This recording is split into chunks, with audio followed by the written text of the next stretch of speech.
실마리 우리 알 수 없으니 항상 기도하고 깨어 있어서 기쁨으로 보좌 앞에 우리 나가서도 그때까지 참고 기다리겠네.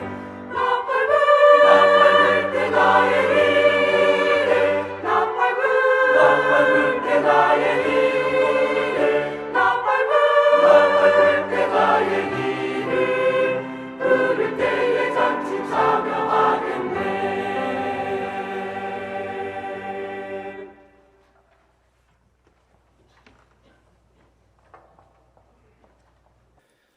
천지 만물을 창조하시고 또 죄를 위해 십자가에 들려 돌아가신 주님 감사합니다. 또 오늘 또 주님의 귀한 또 주일을 맞이해서 여러 형제자매님들 함께 이곳에 모일 수 있게 도와주신 것 감사드립니다. 주님께서 우리에게 주신 그 은혜를 항상 잊지 않도록 도와주시고 매 분초마다 주님의 은혜를 생각하고 그 은혜에 보답하는 그런 삶을 살 수 있도록 주님께서 도와주시기를 기도드립니다. 저희는 너무나 육신이 강하고 또 부족합니다. 저희의 부족함을 그 성령의 능력과 은혜로 채워주시고 더욱더 주님을 영광스럽게 하고 더욱더 주님을 기쁘시게 하는 그런 삶을 살 수 있도록 계속해서 인도해 주시기를 기도드립니다.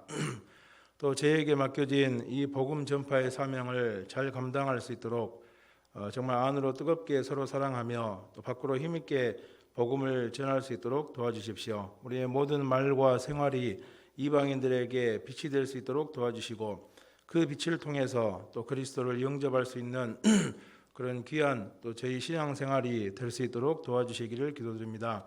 오늘 전국에서 또 온 세계에서 함께 주일 말씀이 선포되고 있습니다. 그 말씀 가운데 지혜와 능력을 더해 주시고 또 그 말씀을 들을 때 사람의 말로 받아들이는 것이 아니고 오직 하나님 말씀으로 받아들임으로써 그 마음과 삶이 더욱더 빠르게 변화될 수 있도록 주님께서 역사해 주시기를 기도드립니다. 오늘 교제의 모든 시종을 주님께 부탁드리며 저희를 위해서 십자가에 들려 돌아가신 예수님 이름으로 기도드렸습니다. 아멘. 네, 먼저 성경 사도행전 2장 42절을 보시겠습니다.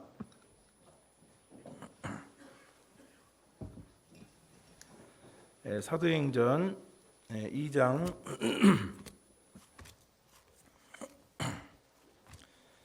42절부터 47절까지를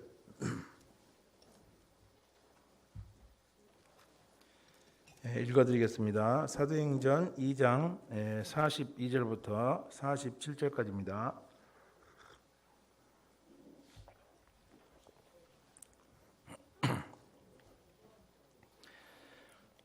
저희가 사도의 가르침을 받아 서로 교제하며 떡을 떼며 기도하기를 전혀 힘쓰니라.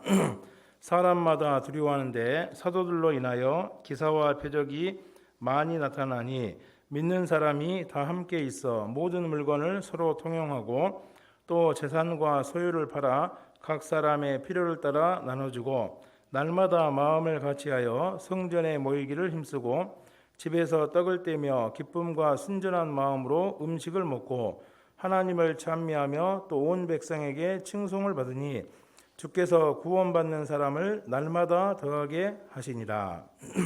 예. 어제 눈이 좀 많이 와가지고요. 일찍 왔습니다. 제가 광주에 있으면서 하루 전날 와보기는 또 처음입니다. 그래서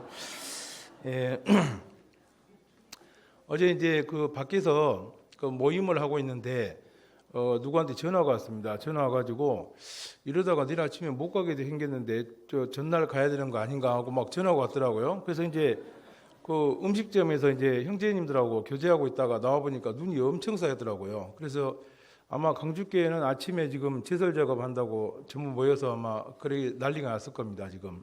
그래서 혹시 아침에 실수하면 안 될까 싶어가지고 그래서 좀 저녁 늦게 저녁 때 이제 왔습니다. 그래서 여러 가지로 좀 사무실 자매님이나 또 우리 여러분들한테 불편을 끼쳐드린 거 죄송합니다. 그래도 이제 말씀을 전하는 것이 굉장히 중요한 문제이기 때문에 또 이제 그렇게 한 것 같습니다. 예. 예, 오늘은 이제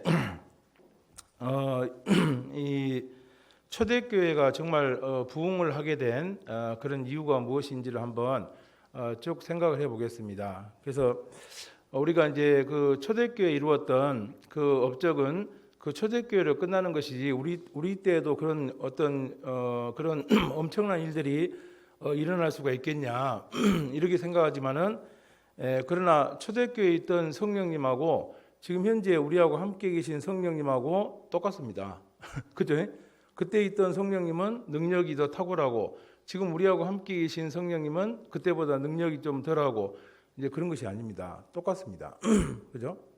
그렇기 때문에 우리가 정말 초대교회 성도들의 그런 삶을 살 수 있다면은 우리도 이제 초대교회 같은 그런 엄청난 부흥의 역사를 이룰 수가 있는 겁니다. 제가 이제 왜 이런 말씀들을 이렇게 자신 있게 말할 수 있냐면요. 제가 처음에 구원받았던 교회가 그랬거든요. 그리고 이제 1980년대 초반에 이제 그때부터 우리 교회에서 신앙생활 했던 분들은요. 제가 지금 하고 있는 이 말을 이해를 잘 할 수 있을 겁니다. 그때는요. 요새도 어떤 친구들 보면은 그런 친구 있잖아요. 공부가 제일 쉬웠어요. 막 그런 친구들 있잖아요. 네. 그때는요, 전도가 제일 쉬웠어요. 이렇게 얘기할 정도로 전도가 너무 잘 됐습니다. 제가 있던 교회도요, 전국에서 한 네 번째 안에 들어가는 그때 교회였거든요. 제가 구원받은 교회가. 그리고 전국에서 한 세 번째, 네 번째로 우리 교회당을 가지고 있었어요. 그런 교회에 제가 이제 다녔었거든요. 이제 그런데 그때는 이제 집회를 한 번씩 하면은 구원 받으신 분들 앞에 나오세요 그러잖아요. 그러면 기본이 20-30명이 나옵니다. 앞에 쭉 나와서요. 그리고 전부 다 간증하고 선물 받고 그리고 그 중에 최소한 10명 이상은 끝까지 남아서 신앙생활하고 그랬습니다. 그래서 제가 이제 그때 있던 교회에서 제가 고등학교 1학년 때 구원을 받았거든요. 이제 구원을 받았는데 그 중고등부 이제를 했는데 처음에 이제 20명이 모였습니다. 그랬는데 3년 정도 지나니까 70명 가까이 늘어나더라고요. 중고등부가요. 근데 뭐 부모님들이 전도한 게 아니에요. 전부 다 저하고 이제 우리 친구 형제자매들이 전도를 해가지고 이제 70명까지 늘어나더라고요. 그죠? 그리고 이제 또 그때 어린이 그 천국잔치를 이제 했는데 천국잔치 첫 번째로 이제 어린이 천국잔치를 했거든요. 근데 이제 처음에 새 친구가 몇 명이 왔냐면은 450명이 왔습니다. 그러니까 이제 저희 교회 학교 학생이 45명이고 교사가 20명이었어요. 근데 새 친구가 450명이 왔어요. 그래서 이제 그때 당시 아마 우리 그 교회당이 이쪽 한 줄 빠지고 이쪽 세 줄 정도 되는 그런 교회당 크기였거든요. 그러니까 사람이 입추의 여지가 없었죠. 그래서 나중에 이제 뭐 목사님 집무실까지 전부 들어가서 분발하고 막 그때 그랬었습니다. 그런데 이제 너무 힘드니까 이제 강사 목사님께서 끝나고 나서 이제 첫째 날 끝나고 나서 뭐라고 이제 그 광고를 하시냐면요. 얘들아 미안한데 내일부터는 초등학교 2학년 이하로는 안 왔으면 좋겠다. 그래서 이제 초등학교 3학년부터 시작해서 이제 6학년까지 해가지고 하니까 딱 교회당 이제 규모가 맞더라고요. 저는요 우리 대한예수교 침례 사상 집회했는데 너무 많이 와가지고 그 다음부터 오지 말라는 집회는 그 집회가 처음이었던 것 같아요. 근데 안 믿으시죠? 여기 이제 예전에 그 목포교회에서 신앙생활 했던 분 계실 거예요. 그분은 아실 겁니다. 저희가 같이 이렇게 어린이 성경학교를 그때 처음 해봤고, 그래서 교사가 너무 많이 필요해가지고 이제 그 광주에 지원을 요청해가지고 광주에서 20명이 교사가 따라왔습니다. 이제 너무 부족해가지고 이제 그런 역사가 그러니까 지금도 이제 가끔가다 이제 그때를 생각하면요 너무 기분이 좋아요.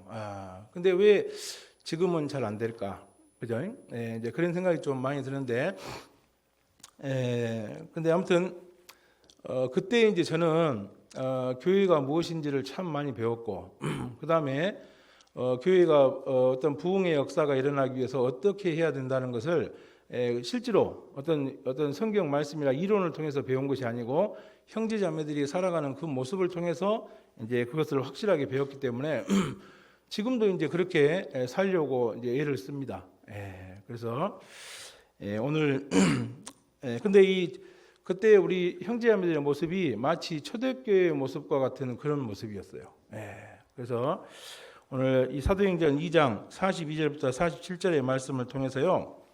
자, 우리가 어떻게 하면은 지금도 이런 큰 부흥의 역사를 이룰 것인지, 우리 서북교회도 여기서 끝나면 안 되잖아요. 여기보다 훨씬 더 큰 교회당을 짓고 더 많은 사람들을 전도할 수 있는 그런 교회가 돼야 되지 않습니까?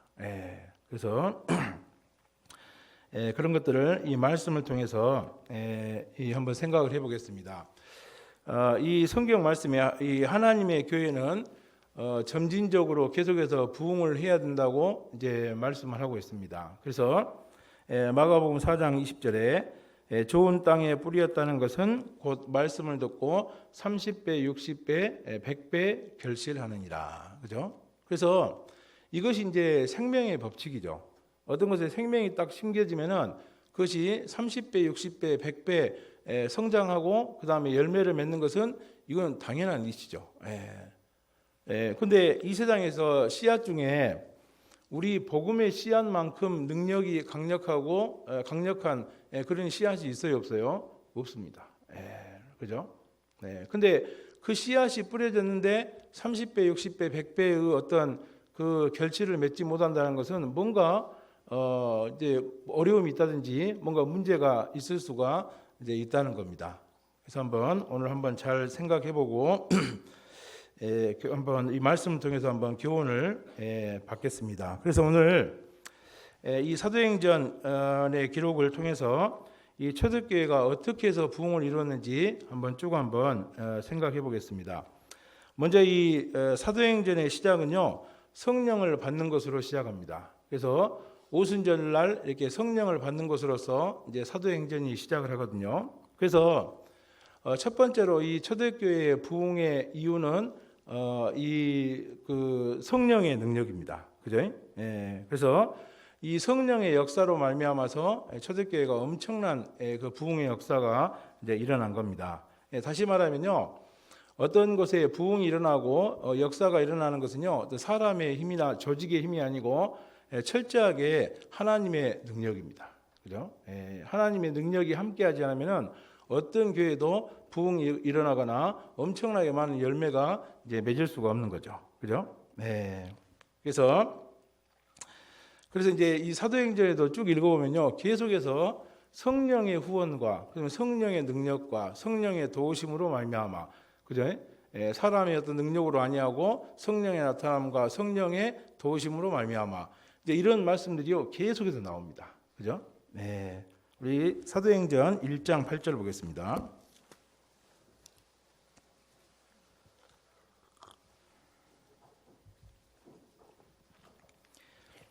사도행전 1장 8절. 오직 성령이 너희에게 임하시면 너희가 권능을 받고 예루살렘과 온 유대와 사마리아와 땅끝까지 이르러 내 증인이 되리라 하시니라. 그래서 우리가 땅끝까지 그리스도의 증인이 될 수 있는 근본적인 이유가 뭐죠? 성령이 임했기 때문입니다. 성령이 임하고 우리하고 성령이 함께 하시기 때문에 우리가 이제 그리스도의 증인이 될 수가 있는 겁니다. 그 다음에 사도행전 9장 31절도 보겠습니다. 사도행전 9장 31절.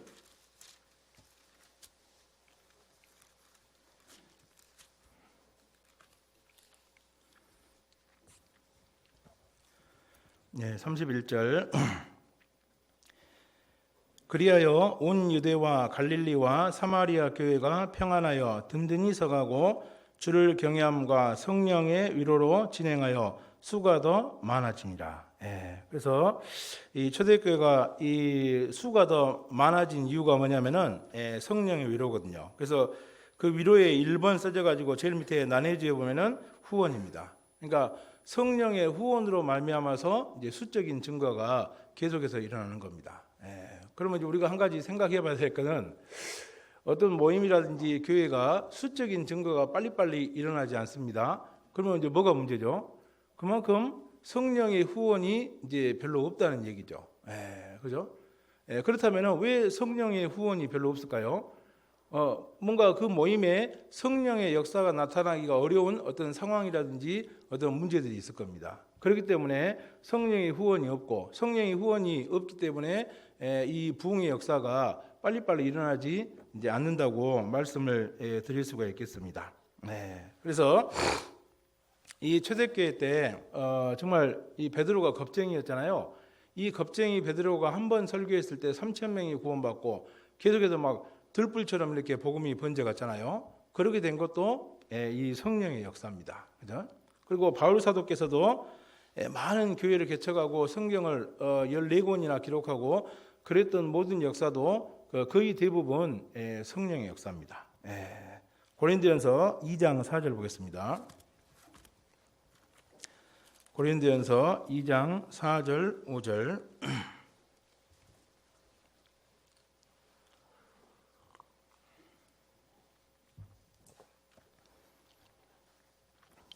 2장 4절 5절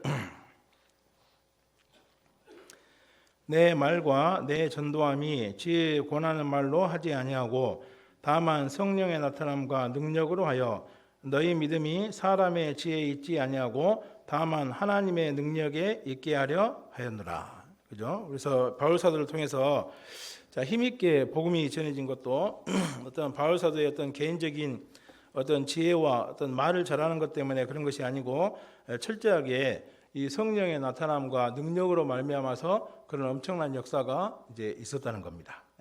그래서 우리가 복음을 전하고 또 교회가 부흥하는 것은요 거의 대부분 하나님의 역사고 성령의 역사이기 때문에 어떤 역사가 일어날 때 우리가 그걸 자랑한다든지 뭔가 이렇게 우리의 어떤 영광을 드러낸다든지 그런 필요는 없을 것 같습니다. 그래서 항상 우리는 역사가 일어나고 또 어떤 수적인 증거가 일어났을 때 반드시 성령께 영광을 돌리고 우리가 주께 받은 것으로 주님께 돌려드렸습니다. 항상 이런 마음을 가지고 또 전도하고 봉사를 또 해야 될 것 같습니다. 그런데 이제 원래 이 성령께서요 모든 것을 다 할 수 있습니다. 근데 하나님께서는 또 우리가 해야 될 부분이 있다고 분명히 말씀하고 있습니다. 하나님께서는 하나님 혼자서도 충분히 할 수 있지만은 이 사람들에게 하나님의 역사에 동참할 수 있는 그런 기회를 계속해서 하나님께서 주시고 계십니다. 그래서 이제 하나님은 반드시 혼자 어떤 하나님의 일을 하시는 것이 아니고 반드시 사람과 동행하시고 사람과 함께 그 일을 이루어 나가십니다. 그래서 이제 미력하고 아주 미약하나마 사람 편에서 해야 될 그런 일들이 분명히 있는 겁니다. 그래서 이제 그것이 사도행전 2장 42절부터 쭉 나와 있습니다. 하나씩 한번 살펴보겠습니다. 먼저 이제 이 어떤 모임이나 어떤 교회가 어떤 부흥의 역사가 일어나기 위해서 가장 중요한 것은 하나님의 말씀입니다. 그죠? 그래서 그 모임 안에 하나님의 말씀이 어떻게 전해지고 또 그 말씀 속에서 그 말씀을 성도들이 그 말씀을 대하는 태도가 어떠한지에 따라서 부흥의 역사가 이제 달라집니다. 사도행전 2장 42절 돌아가 보겠습니다.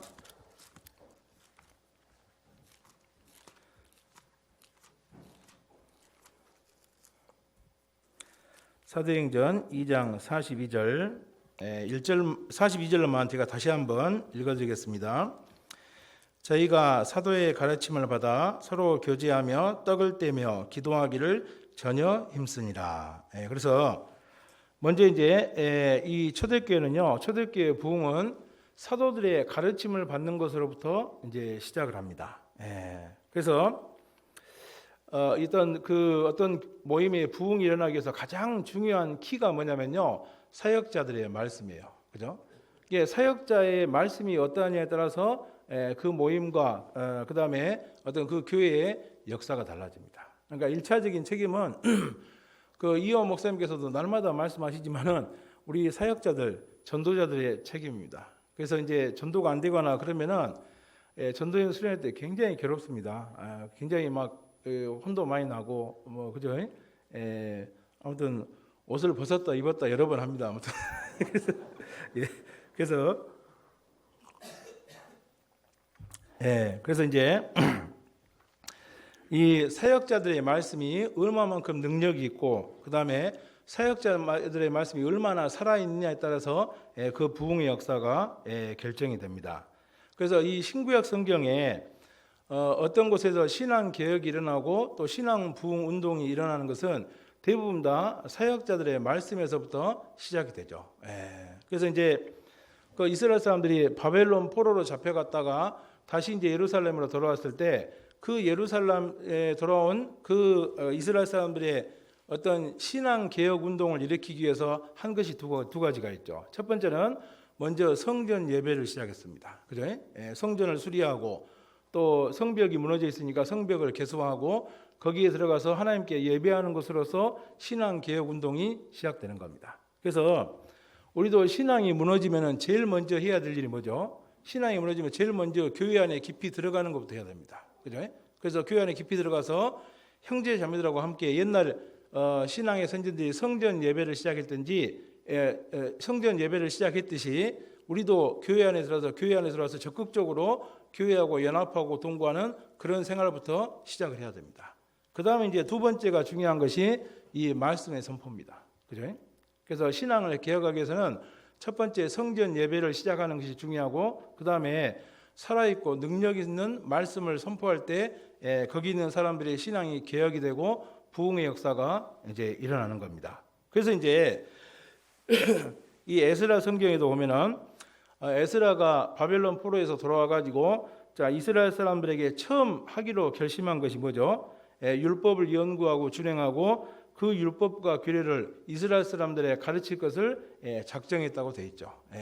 그래서 자, 이 에스라의 어떤 가르침, 성경 말씀을 가르침으로 말미암아서 이스라엘 사람들 속에서 신앙 부흥 운동이 이제 일어나게 되는 겁니다. 그죠? 그래서 이 초대교회도 마찬가지죠. 초대교회도 정말 사도들의 말씀이 능력이 있었고 이 사도들의 말씀을 통해서 이제 그 부흥의 어떤 역사가 결정이 된 겁니다. 여기 사도행전에 쭉 읽어보면요. 그 처음에 이제 그 사도들이 어떤 과부들을 구제하는 자 그런 일에 어떤 행정적인 일에 매여 있기 때문에 말씀과 기도하는 일에 상당히 어떤 그 타격을 받았잖아요. 그래서 이제 그 초대교회 안에 여러 가지 이제 문제가 생기게 된 겁니다. 그래서 이제 사도들이 그것을 빨리 간파하고 7명의 신실한 집사를 세워가지고 그 행정적인 문제를 맡기고 사도들은 말씀과 기도에 전무하면서부터 그때부터 이제 엄청나게 큰 부흥의 역사가 이제 일어나게 됩니다. 그래서 사도들이 말씀과 기도에 전무하면서부터 어때요? 자 하나님의 말씀이 이 예루살렘의 이 이스라엘 그 초대교회 성도들 속에 왕성하게 되고 그것으로 말미암아서 제자들의 수가 많아지고 허다한 제사장의 무리도 구원을 받았다고 성경에 되어 있습니다. 사도행전 6장 2절 보겠습니다.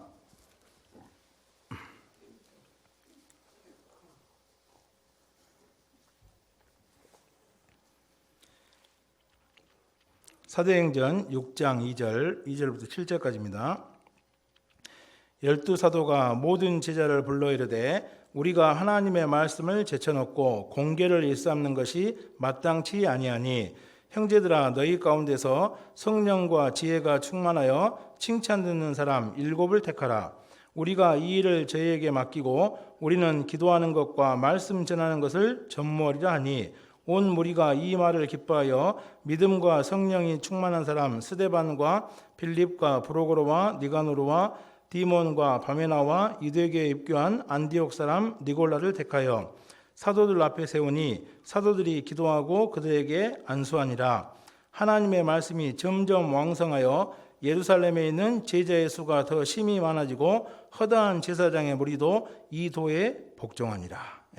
그래서 이 사도들이 행정적인 업무를 7명의 집사를 세워가지고 그분들에게 맡기고 사도들은 말씀과 기도에 전무하면서부터 어때요? 이 그 하나님 말씀이 예루살렘에 점점 이제 왕성해지게 된 겁니다. 왕성해졌다는 것은 어떤 그 씨앗을 던지잖아요. 그러면 그 씨앗을 던진 것에서 식물이 자라나는 겁니다. 이게 성장을 하는 거죠, 말하자면요. 그 다음에 또 어떤 의미가 있냐면은 어떤 그 들에 이렇게 불이 나잖아요. 그럼 불꽃이 옆에 옮겨요. 그럼 그 불꽃이 어때요? 다시 불이 붙어가지고 아주 그 들불처럼 계속해서 번져나가는 거, 그것을 여기서 왕성이라고 합니다. 그러니까 하나님 말씀은 어떤 폭발적으로 역사하는 어떤 그런 힘이 있기 때문에 그 성도들 마음속에 말씀이 딱 심겨지잖아요. 그러면 그 말씀이 자라나요. 자라나가지고 자꾸 옆으로 퍼지는, 옆으로 이렇게 번지는 그런 성질이 있다 그 말이에요. 초대교회 성도들 속에 이제 사도들의 어떤 그 말씀으로 말미암아서 초대교회 성도들 마음속에 그 말씀이 심겨지게 되고 그 말씀이 들불처럼 옆에 번져가지고 폭발적인 역사를 이루었다는 겁니다. 그죠? 그러니까 어떤 그 폭발적인 부흥을 이룰 수 있는 매개체가 뭐예요? 하나님 말씀입니다. 그러니까 사역자가 전해주는 그 말씀이 어떤 그 폭발적으로 복음의 역사가 일어나는 그런 원동력이 된다 그 말입니다. 그래서 이제 저도 이제 이 말씀을 들으면서 또 공부하면서도 늘 책임감을 느낍니다. 왜 내가 맡고 있는 모임은 초대교회처럼 폭발적으로 복음이 안 전해지는 것인가? 그리고 1년 전에 있었던 문제를 또 1년 후에 또 성도들이 계속해서 그런 문제를 가지고 고민하고 있고 왜 이런 일이 있는가? 역시 첫 번째 1번의 그 해답은 제가 전하고 있는 말씀에 능력이 없구나. 그런 생각을 참 많이 하게 되고 좌절감을 많이 느낍니다. 초대교회 이 사도행전을 볼 때마다 있잖아요. 왜 우리는 안 될까? 우리가 아니고 왜 나는 안 될까? 이런 좌절감이 굉장히 많이 드는데 틀리죠. 초대교회 성도들은 정말 그 핍박 시대잖아요. 핍박을 받으면서 말씀을 연구하고 그 말씀을 적용하고 그러면서 말씀을 깨달았기 때문에 그리고 엄청나게 많은 성령의 후원을 받았기 때문에 또 우리하고 약간 좀 틀릴 수밖에 없는데 그래도 우리의 무지함과 게으름을 또 하나님 앞에 늘 자책하고 또 자백할 수밖에 없는 겁니다. 그죠?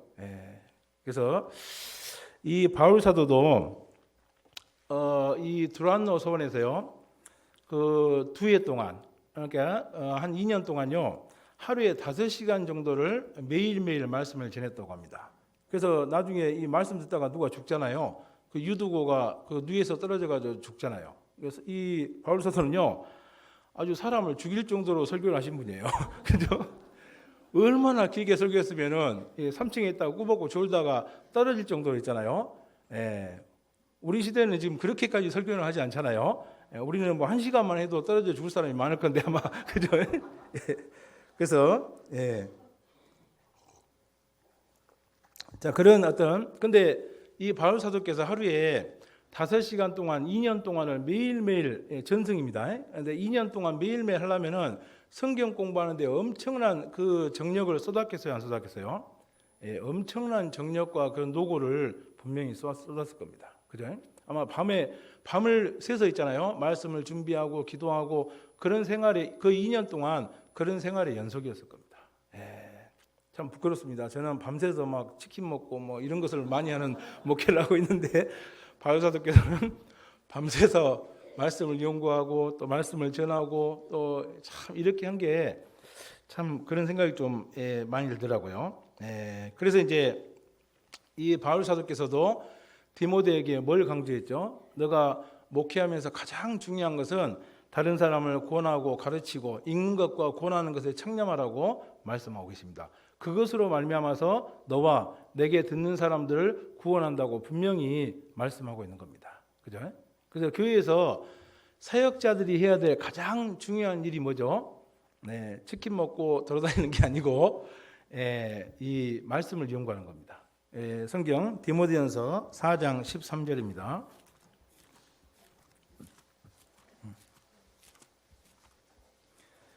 디모데전서 4장 13절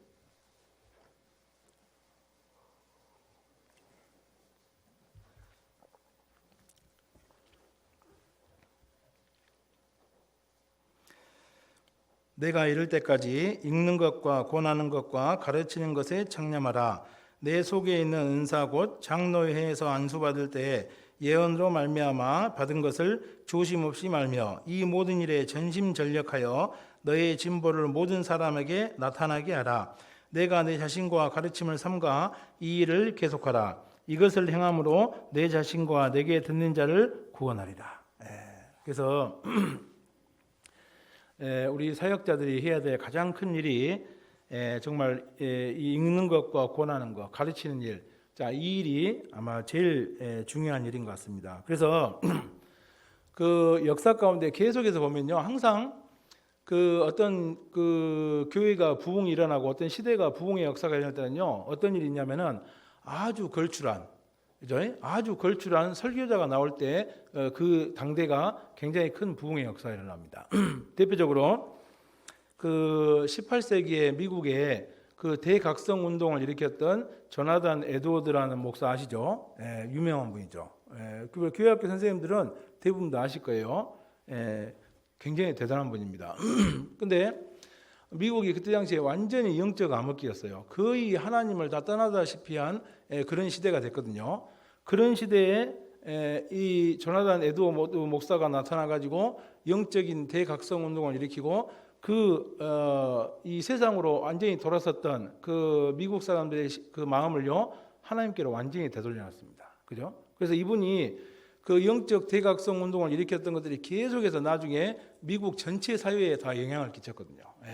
그래서 1차 대각성 운동이 일어나고 이것으로 말미암아서 제2차 대각성 운동까지 일어나는 그런 엄청난 역사들이 있었는데, 근데 이 조나단 에드워드가 그렇게 할 수 있었던 가장 큰 이유는 뭐냐면요, 이 조나단 에드워드 목사님은 하루에 12시간을 기도하고 성경을 연구했다고 합니다.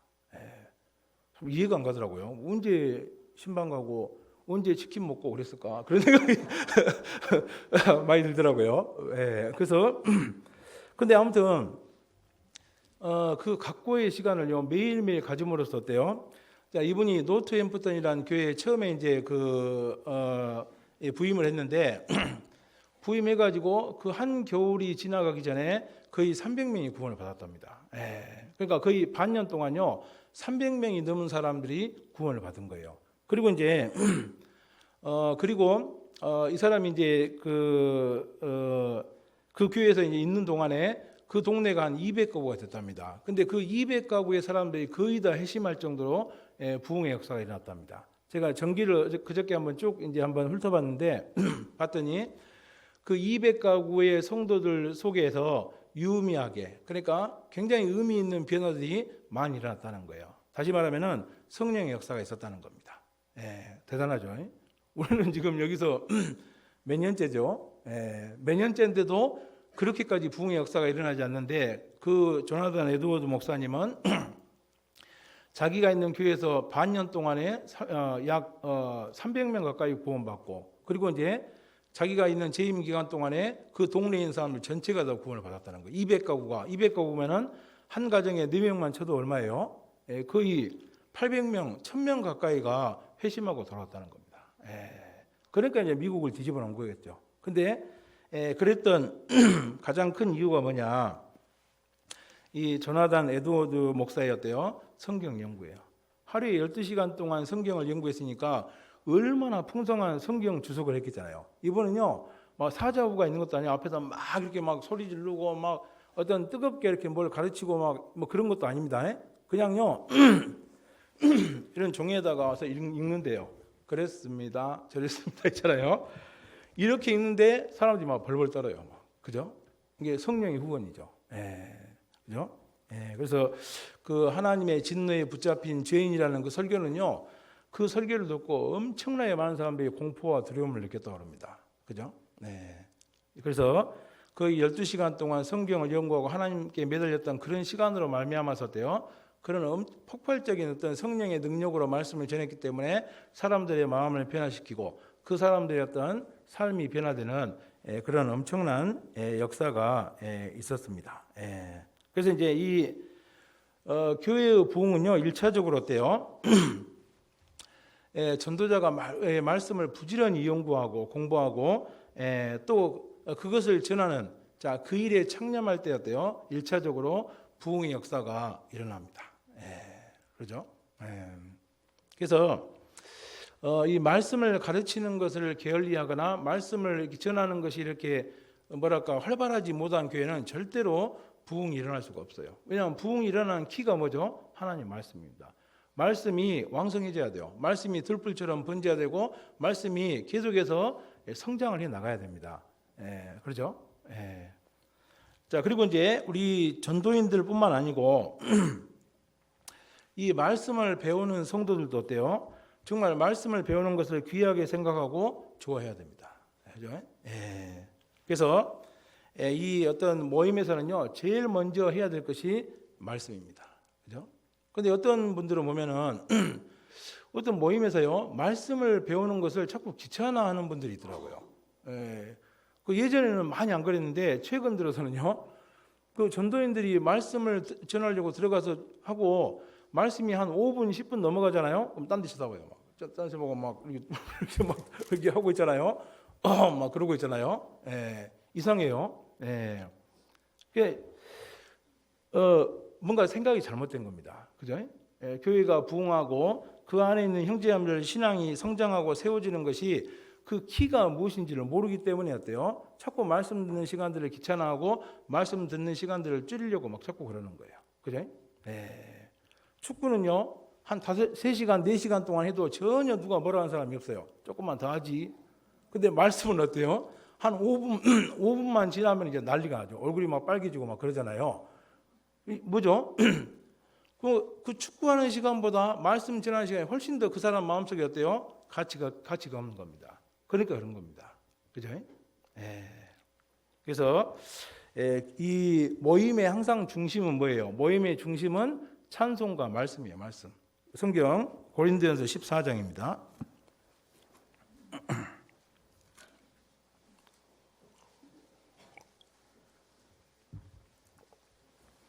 고린도전서 14장 26절입니다.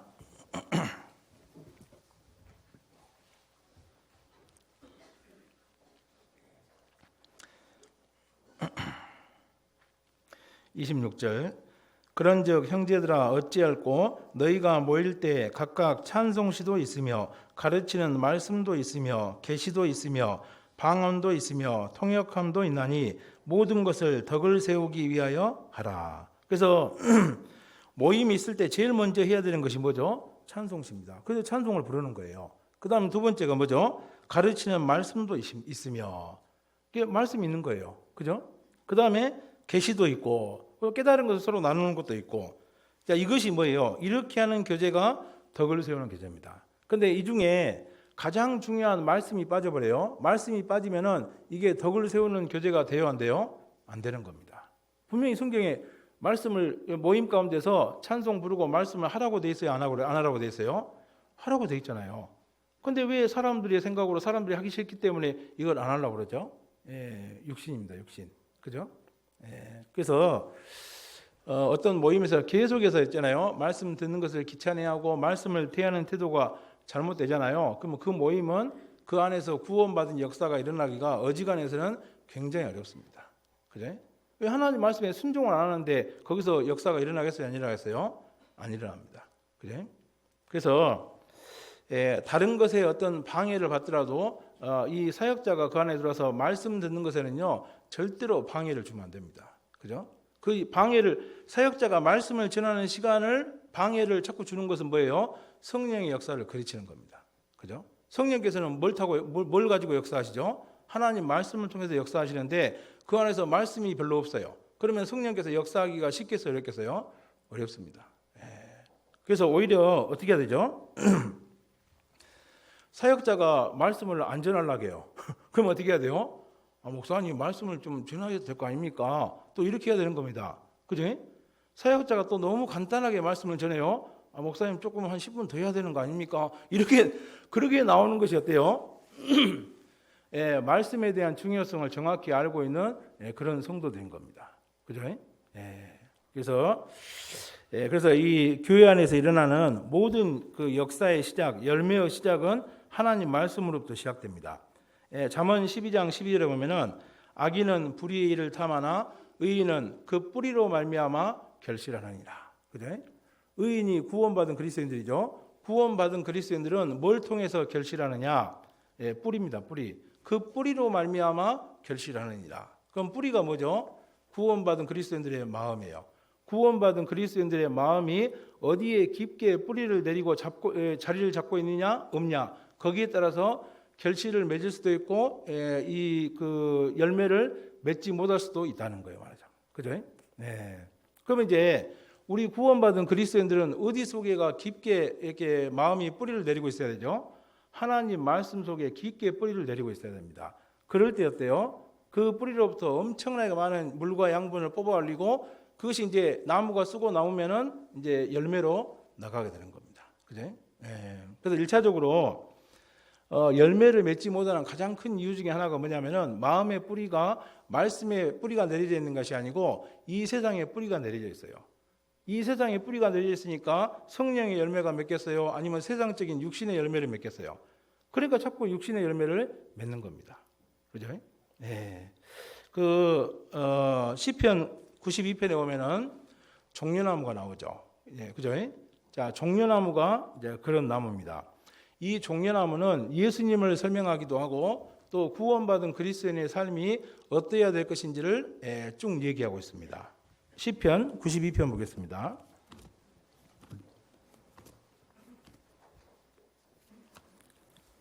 시편 92편 12절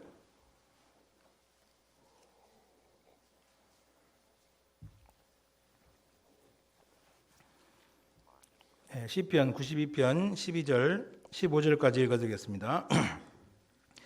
의인은 종려나무같이 번성하며 레바논의 백향목같이 발육하리로다.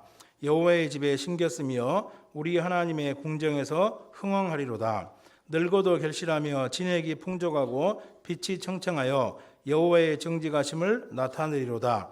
여호와는 나의 바위시라 그에게는 불의가 없도다. 그래서 자, 이 종려나무는요 사막 한가운데 사는 나무죠. 근데 종려나무는요 키가 다 크면은 거의 30m까지 키가 큽니다. 우리나라 제주도에 있는 종려나무보다요 훨씬 더 커요. 저기 그 외국에 이스라엘 같은 데 있는 그런 데는요 거의 30m가 됩니다. 그러니까 사막에서는 그런 나무가 자랄 수가 없잖아요. 그죠? 뭐 해봐야 로뎀 나무 같은 아주 보잘것없는 자 그런 나무들이 자라는 그런 환경이에요. 근데 그런 환경 속에서 거의 30m까지 나무가 자랍니다. 그리고 이제 이 종려나무는요 한 20년에서 30년 정도 이제 쭉 자랍니다. 그때부터 이제 열매를 맺기 시작하거든요. 근데 이 40년째부터 150년까지 이제 열매를 맺는데 나중에는요 제일 마지막에 열매를 거의 100kg 가까이를 맺습니다. 그죠? 이 종려나무 열매가 뭐죠? 대추야자입니다. 대추야자. 가끔가다 한 번씩 이렇게 중동 지방에서 성지순례 갔다 오면은 사갖고 오는 거 드셔보셨죠?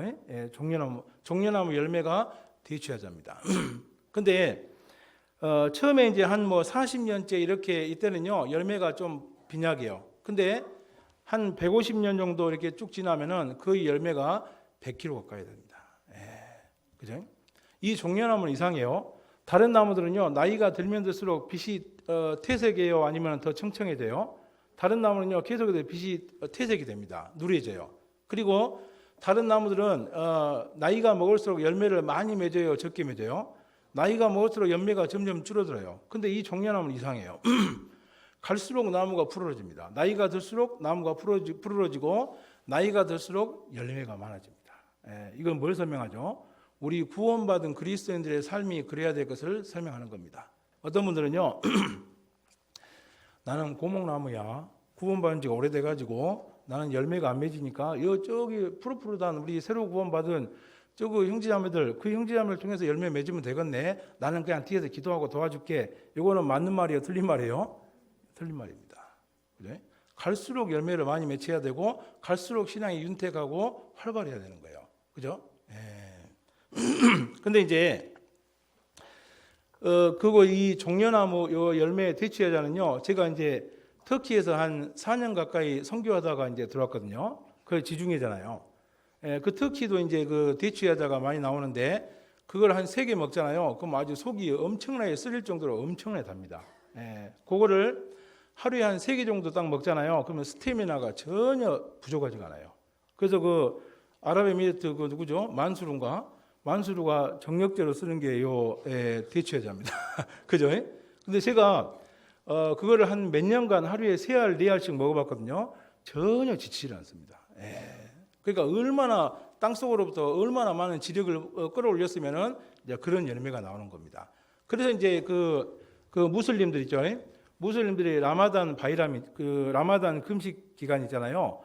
그럼 아침에 이제 시작해가지고 저녁 8시에 이제 금식 기간이 끝나요. 그러면 그때 밥을 먹거든요. 그때 반드시 요 대추야를 먹습니다. 기력을 보호하기 위해서.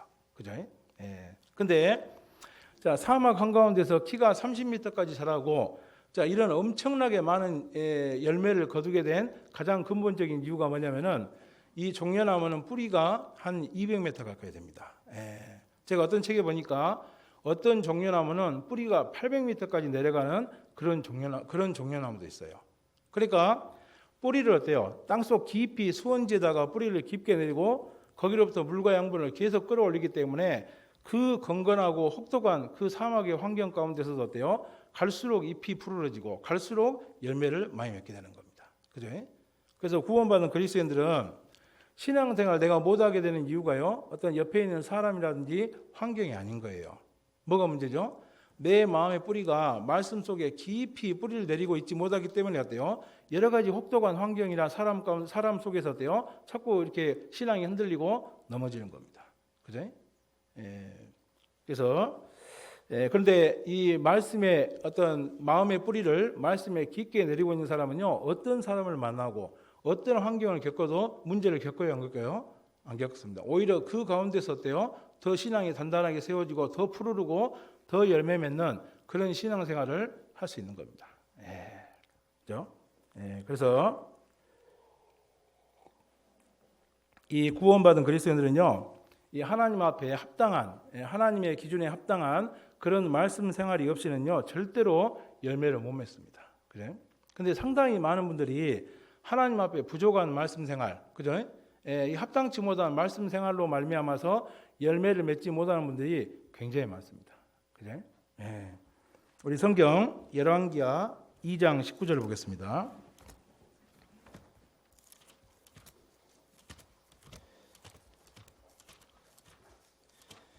열왕기하 2장 19절.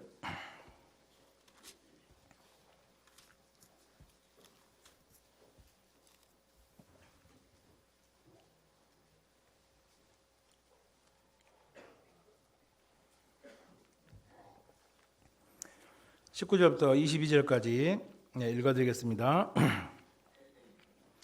그 성 사람들이 엘리사에게 고하되 우리 주께서 보시는 바와 같이 이 성읍의 터는 아름다우나 물이 좋지 못하므로 토산이 익지 못하고 떨어지나이다.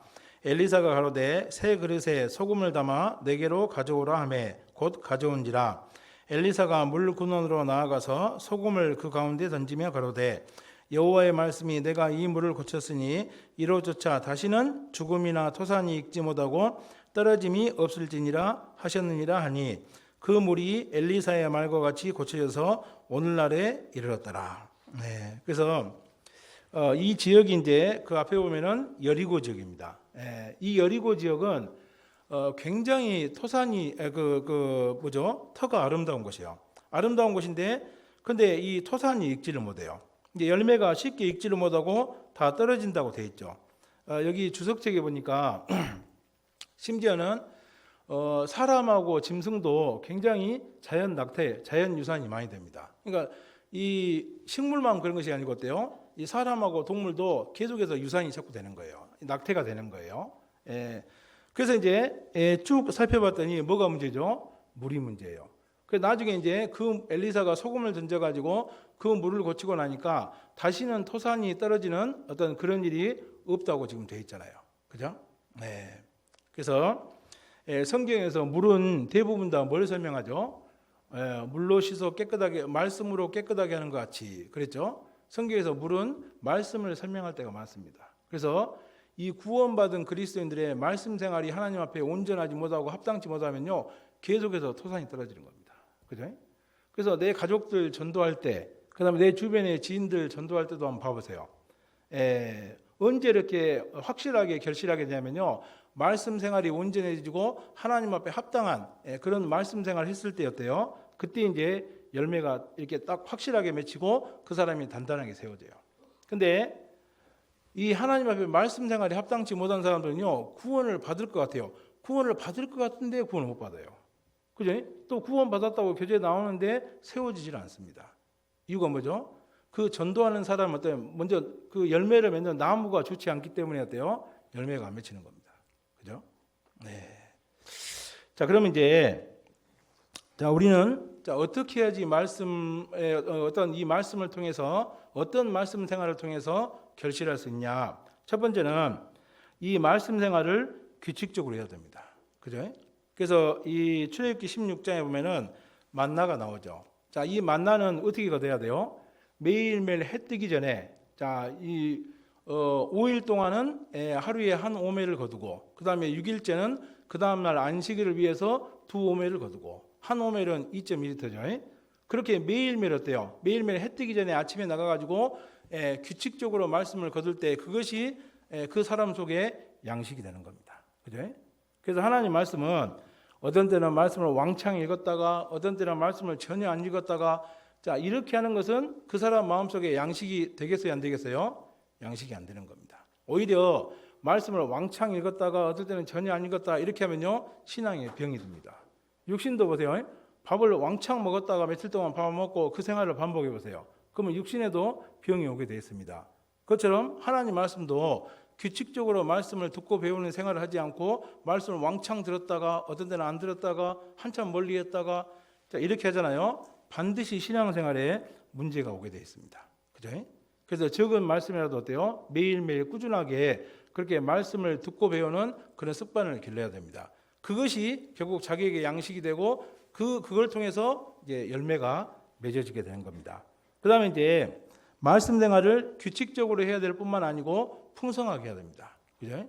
에베소서 5장 18절에 술 취하지 말라 이는 방탕한 것이니 오직 성령의 충만을 받으라 그랬죠. 그래서 이 성령의 충만을 받는 거하고 술 취하는 거 비교해 놨어요. 그죠? 그러니까 성령 충만 받기 위해서는 어떻게 해야 된다? 어떻게 해야 한다는 거죠? 마치 술 취한 사람이 술을 마시듯이 그렇게 우리가 말씀 생활할 때 성령 충만이 무엇인지를 알 수 있고 그 성령 충만을 통해서 엄청난 역사를 이룰 수 있다는 겁니다. 그죠? 그러니까 뭐 하루에 잠언 한 장 딸랑 읽고 아니면 어떤 분은요 읽지도 않아요. 그냥 들려주는 성경 잠언 있죠. 잠언 한 장 딱 들어요. 그냥 듣고 또 자랑해요. 그거 올려줍니다. 카톡에다가 나 이거 오늘 들었다 그러고 딱 올려주고 있잖아요. 그런 분도 있어요. 그런 미약한 어떤 말씀 생활을 통해서는요 성령 충만이 무엇인지를 알 수가 없는 겁니다. 그죠? 그렇기 때문에 그분을 통해서는 역사가 안 일어납니다. 우리가 술 취하려면 어떻게 해야 되죠? 아침에 일어나가지고 이렇게 작은 소주컵에다가 한 잔씩 이렇게 먹어가지고 술이 취해져요? 안 취해져요?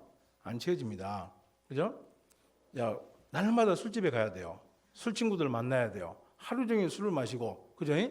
자, 술을 짊어지고는 못 가더라도 어때요? 마시고는 갈 수 있어야 돼요. 하루 종일 술병을 옆에 차고 살아야지 어때요? 술 취하는 것이 무엇인지를 알 수 있다는 겁니다. 그죠? 자, 그렇게 술을 마시듯이 우리가 말씀 생활할 때 성령 충만이 무엇인지를 알 수 있어요. 그죠? 시간만 나면은 말씀을 듣고 시간만 나면은 말씀을 읽고 또 생각하고 또 이러는 가운데서 우리의 영혼이 계속해서 충만해지는 겁니다. 네? 그러니까 이 성령 충만하기 위해서는요 하루에 거의 많은 시간을 이 말씀에 붙잡혀 있어야 돼요. 하루 중에 많은 시간을 말씀에 창념해 있을 때 성령 충만이 무엇인지를 알 수 있는 겁니다. 아까 그 조나단 에드워드 목사님이 하루에 12시간 동안 말씀을 창념했으니까 얼마나 성령 충만했겠어요. 그러니까 그분 입에서 나가는 말씀은 뭐가 되는 거예요? 아주 능력의 불이 되는 겁니다. 그러니까 사람들의 마음을 다 불살아버리는 거예요. 그죠? 그래서 우리도 마찬가지입니다. 우리도 하루에 조금만 더 많이 말씀에 붙잡혀 있고 조금만 더 많은 시간에 말씀을 창념하는 시간을 갖는다면요 우리가 전하는 그 복음 가운데서도 능력이 생기겠어요? 안 생기겠어요? 분명히 생길 겁니다. 그죠? 이전에는 내가 아무리 전도하고 내가 성경 말씀을 가지고 전해도 전혀 내 말에 귀를 기울이지 않던 사람들이 그죠? 내가 이 말씀에 청렴함으로 성령 충만하게 되잖아요. 그러면 내 입에서 나가는 그 말이 어때요? 하나도 떨어지지 않고 다 박히게 되는 겁니다. 그죠? 그래서 우리가 전도할 때 내가 하는 부족한 말일지라도 이 말이 자꾸 땅에 떨어지고 그 사람 마음속에 심겨지지 않는 이유가 뭐예요? 능력이 없어요. 왜 능력이 없냐? 말씀에 능력이 없습니다. 말씀으로 충만해져 있지 않기 때문에 성령 충만한 사람이 아니기 때문에 내가 하는 말이 어때요? 가다가 떨어져 버립니다. 성경에 오면은 그 사무엘이 그 이스라엘을 순회하면서 했던 이스라엘 사람들에게 얘기했던 말들은 하나도 땅에 떨어지지 않았다고 성경에 되어 있죠. 이유가 뭐죠? 이 사무엘은요 성령 충만한 사람입니다. 그죠? 네. 그래서 우리도 사역자들만 상담하고 말씀 전하는데 능력이 필요한 것이 아닙니다. 우리 구원받은 형제자매들 모두가 어때요? 내가 하는 부족한 말일지라도 이 말을 통해서 능력이 나타나고 그 사람 마음을 변화시킬 수 있으려면 어떻게 해야 되죠? 성령 충만해야 돼요. 그럼 성령 충만하려면 어떻게 해야 되죠? 간단한 말씀 생활, 그죠? 형식적인 말씀 생활 이런 것으로는 안 된다는 거죠. 그죠? 예, 더 철저하게 말씀을 읽고, 그죠? 예, 또 말씀을 또 듣고 배우고 하루 중에 많은 시간을 말씀에 이렇게 붙잡혀 있을 때 우리는 충만함을 받을 수 있고 그걸 통해서 이제 많은 역사를 이룰 수 있는 겁니다. 그래서 여러분들 가족들 전도하려면요 뭐부터 시작해야 돼요? 막 선물 사주고 부지런히 쫓아다니고 귀찮게 하고 그것부터 시작해야 돼요? 아니면은 하루 중에 많은 시간 말씀에 붙잡혀 있는 그런 생활부터 시작해야 돼요? 그런 생활부터 시작해야 되는 겁니다. 그게 거꾸로 되면 안 돼요. 부지런히 찾아다니고 뭐 어떤 분은요 차도 사줘요. 막 가족들 있죠. 아들아 내가 이번에 말씀 들으면 차 한 대 사줄게. 그거 못 받습니다. 차는 안 사줘도 내가 하루 중에 정확하게 많은 시간을 말씀에 붙잡혀 있는 시간만 딱 이렇게 계속해서 규칙적으로 갔잖아요. 그럼 그 강팍한 아들의 마음을 변화시킬 수 있는 겁니다. 왜냐하면 내가 하는 말이 하나도 땅에 떨어지지 않고 그 아들 마음속에 박히기 때문에 그런 거죠. 그죠? 우리가 느끼잖아요. 전도인의 말씀도 어떤 말씀은 가슴을 막 후벼 파는 말씀이 있잖아요. 그죠? 말씀이 검이기 때문에 능력 있는 말씀은 마음속에 들어가가지고 막 가슴을 젖어놔버려요. 막. 그러니까 변화가 일어나는 겁니다. 여러분들 수술할 때 아파요, 안 아파요? 수술할 때 하나도 안 아프고 막 재밌고 이런 사람은 없어요. 수술할 때 굉장히 아픕니다. 아프고 나서 어떻게 해요? 그 상처가 나중에 아물게 되면은 건강하게 되는 겁니다. 이 설교가 그런 거예요. 설교는. 그죠?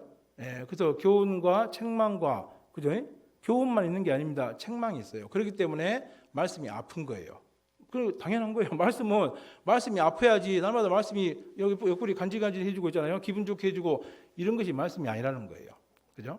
네. 그것처럼 이 전도인의 말씀도 어때요? 그 사람의 말씀이 능력이 있으면은 사람의 마음을 변화시키고 사람을 세우는 그런 능력이 있어요.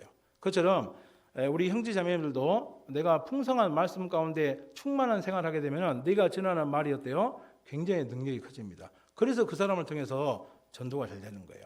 심지어는 그 사람이 정말 성령 충만하잖아요. 그 사람이 반 벙어리일지라도 전도가 잘 되게 돼 있습니다. 그 사람이 반 벙어리로 뭔 말인지 알아먹지 못할 말을 해도 돼요. 하나님은 그 말을 가지고도 역사한다 그거예요. 예전에 그 미국에서요 어떤 선교단체에서 문서 선교를 하는 단체예요. 근데 어떤 이제 거의 반 벙어리요 말을 거의 알아먹을 수 없을 정도로 말을 하는 그런 사람이 이제 그 선교단체에 지원을 한 겁니다. 저도 한번 이 선교단체에서 일을 하고 싶습니다. 그러니까 이제 그 선교단체 그 임원들이 그런 거예요. 아니 당신같이 발음이 이렇게 안 좋고 말도 못하는 사람이 어떻게 문서 선교를 합니까? 책을 이거 주면서 팔고 합니까? 아닙니다. 그래도 한번 좀 맡겨주십시오. 그래가지고 그래서 하도 그러니까 거의 그 선교단체에서 그 배렸다고 생각하는 지역이죠. 전도가 거의 안 되는 그 지역에다가 그 사람을 그냥 보내놨어요. 어차피 안 될 거 그냥 이 사람 소원이나 한번 들어주자. 그러고 있잖아요. 이 사람 보내놨어요. 보내놓고 얼마 있다가 연락이 왔는데 어떤 한 지역에서 전도지를 엄청나게 많이 보내달라고 계속 막 연락이 오는 거예요. 그래서 이제 중앙에 있는 임원들이 이제 그 선교 지역에 갔어요. 가봤더니 그 반 벙어리요. 그 반 벙어리가 선교하고 있는 그쪽 지역에서 엄청나게 많은 부흥의 역사가 일어나고 있다는 거예요. 그죠? 그래서 하나님은요 돌들로도 어때요? 소리치게 할 수 있는 분입니다. 그죠? 하나님은 아무튼 없는 것을 있게 만들기도 하고, 그죠? 정말 그렇게 하시는 분이기 때문에 그런 벙어리도 어때요? 하나님의 능력을 입으면 어때요? 하나님의 엄청난 역사를 이룰 수 있는 겁니다. 그런데 아무리 말을 잘하고 구변이 좋고 은사가 뛰어나고 모든 걸 다 갖추고 있어도 하나님의 능력이 그 사람을 통과하지 않으면 하나님의 역사가 일어나요, 안 일어나요? 절대로 안 일어납니다. 그죠?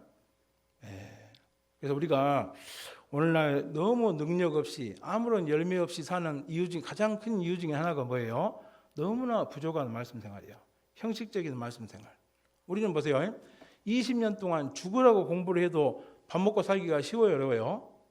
어렵잖아요. 20년 동안 그렇게 죽으라고 밥 먹고 살기 위해서 공부를 해도 밥 먹고 살기가 어려운데 전도하는 것은 그보다 더 쉬워요, 어려워요? 그보다 수천 배, 수억 배 더 어려운 것이 전도입니다. 그런 전도를 하는데 어때요? 밥 먹고 살기 위해서 공부하는 시간보다 훨씬 더 적게 들이면서 그런 결과가 나오기를 원한다.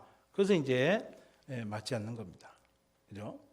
그래서 내 가족들, 이제 마지막 시대잖아요. 내 가족들, 주변에 있는 사람들 전도하기 위해서 지금보다 훨씬 더 어때요? 말씀에 청렴하는 그런 생활을 가져야 됩니다. 네? 정말 골방에 들어가서 하루의 시작을 말씀으로 시작하고 하루 종일 그 읽었던 말씀을 생각하고 묵상하고 복습하고 그렇게 해야 됩니다. 그래야지 어때요? 이루어져가는 영혼들이 나를 통해서 구원을 받을 수 있는 겁니다. 그 다음에 이제 이 말씀을 묵상해야 됩니다. 그죠? 이 소는 풀을 먹으면서도 힘이 엄청 세죠. 이유가 뭐냐면은 이 풀은 이 몸속에 들어가면은 한 번에 소화가 안 돼요. 굉장히 거친 겁니다. 그렇기 때문에 밥통 4개를 쭉 거치면서 이 풀이 죽처럼 변하는 거예요. 그래서 그것이 온 몸에 전달이 되고 영양분을 전달하게 되고 그래서 소가 엄청난 힘을 가지게 되는 겁니다. 자, 하나님 말씀도 그런 겁니다. 하나님 말씀도 굉장히 딱딱하고 거친 거예요. 우리가 한 번 들어가지고 소화할 수 있는 그런 말씀이 아닌 거예요. 그래서 듣고 어때요? 자, 그 말씀을 여러 번 반복해서 읽고 듣고 생각하고 묵상하고 그러는 가운데서 어때요? 그게 점점점 소화가 됩니다. 아, 이 말씀이 그런 말씀이었구나. 소화가 된다는 것은 뭐예요? 깨달아지는 겁니다. 그 말씀이 깨달아지고 그 깨달아진 말씀이 내 속에서 양식이 되는 겁니다. 그죠? 자, 그 말씀을 통해서 이제 내 삶이 변화되고 내 주변에 있는 많은 사람들을 변화시킬 수 있는 겁니다. 그죠? 네. 그래서 이 묵상하는 생활은요, 뭐 전도인이나 하고 앞에 있는 서 있는 임원들이나 하고 그런 생활이 아닙니다. 구원받은 그리스도인들은 자, 누구든지 다 해야 되는 그런 생활입니다. 그래서 그 레위기 11장에 정한 짐승하고 부정한 짐승이 나오죠. 그 정한 짐승의 시작이 뭐예요? 쪽발이 갈라져 있고 그 다음에 색임질하는 거예요. 쪽발이 갈라져 있고 색임질하지 않는 그런 짐승은 하나님 앞에 부정한 거예요. 그죠? 그러니까 자, 이 말씀이 우리 생활을 정말 거룩하게 만들 정도로 영향력을 끼치려면 뭘 해야 한다는 거예요? 반드시 색임질해야 됩니다. 색임질해야지 우리 생활을 말씀이 거룩하게 만들어 나갈 수 있는 거예요. 근데 말씀은 우리가 많이 듣죠. 우리는 1년에 말씀을 기본적으로 104번을 듣습니다. 52주 동안 수요 말씀, 주일 말씀을 매주 동안 들어요. 104번의 말씀을 듣는데 말씀을 들은 것만큼 우리 삶이 변화돼요? 변화 안 돼요? 변화가 잘 안 됩니다. 오히려 뒤로 신앙이 퇴보하고 있는 경우도 굉장히 많아요. 이유가 뭐죠? 말씀을 듣기는 많이 듣는데 뭘 안 해요? 책임질 안 하는 거예요. 말씀을 묵상하지 않기 때문에 그 말씀이 깨달아져요? 안 깨달아져요? 안 깨달아져요. 안 깨달아지기 때문에 그 말씀이 자기한테 양식이 됩니까? 안 됩니까? 양식이 안 돼요. 그렇기 때문에 자기 삶을 변화시키지 못하는 겁니다. 그죠? 네. 출애굽기 16장에도 오면은 그 만나가 나오죠. 그 만나는요, 어떻게 해서 먹으라 했죠?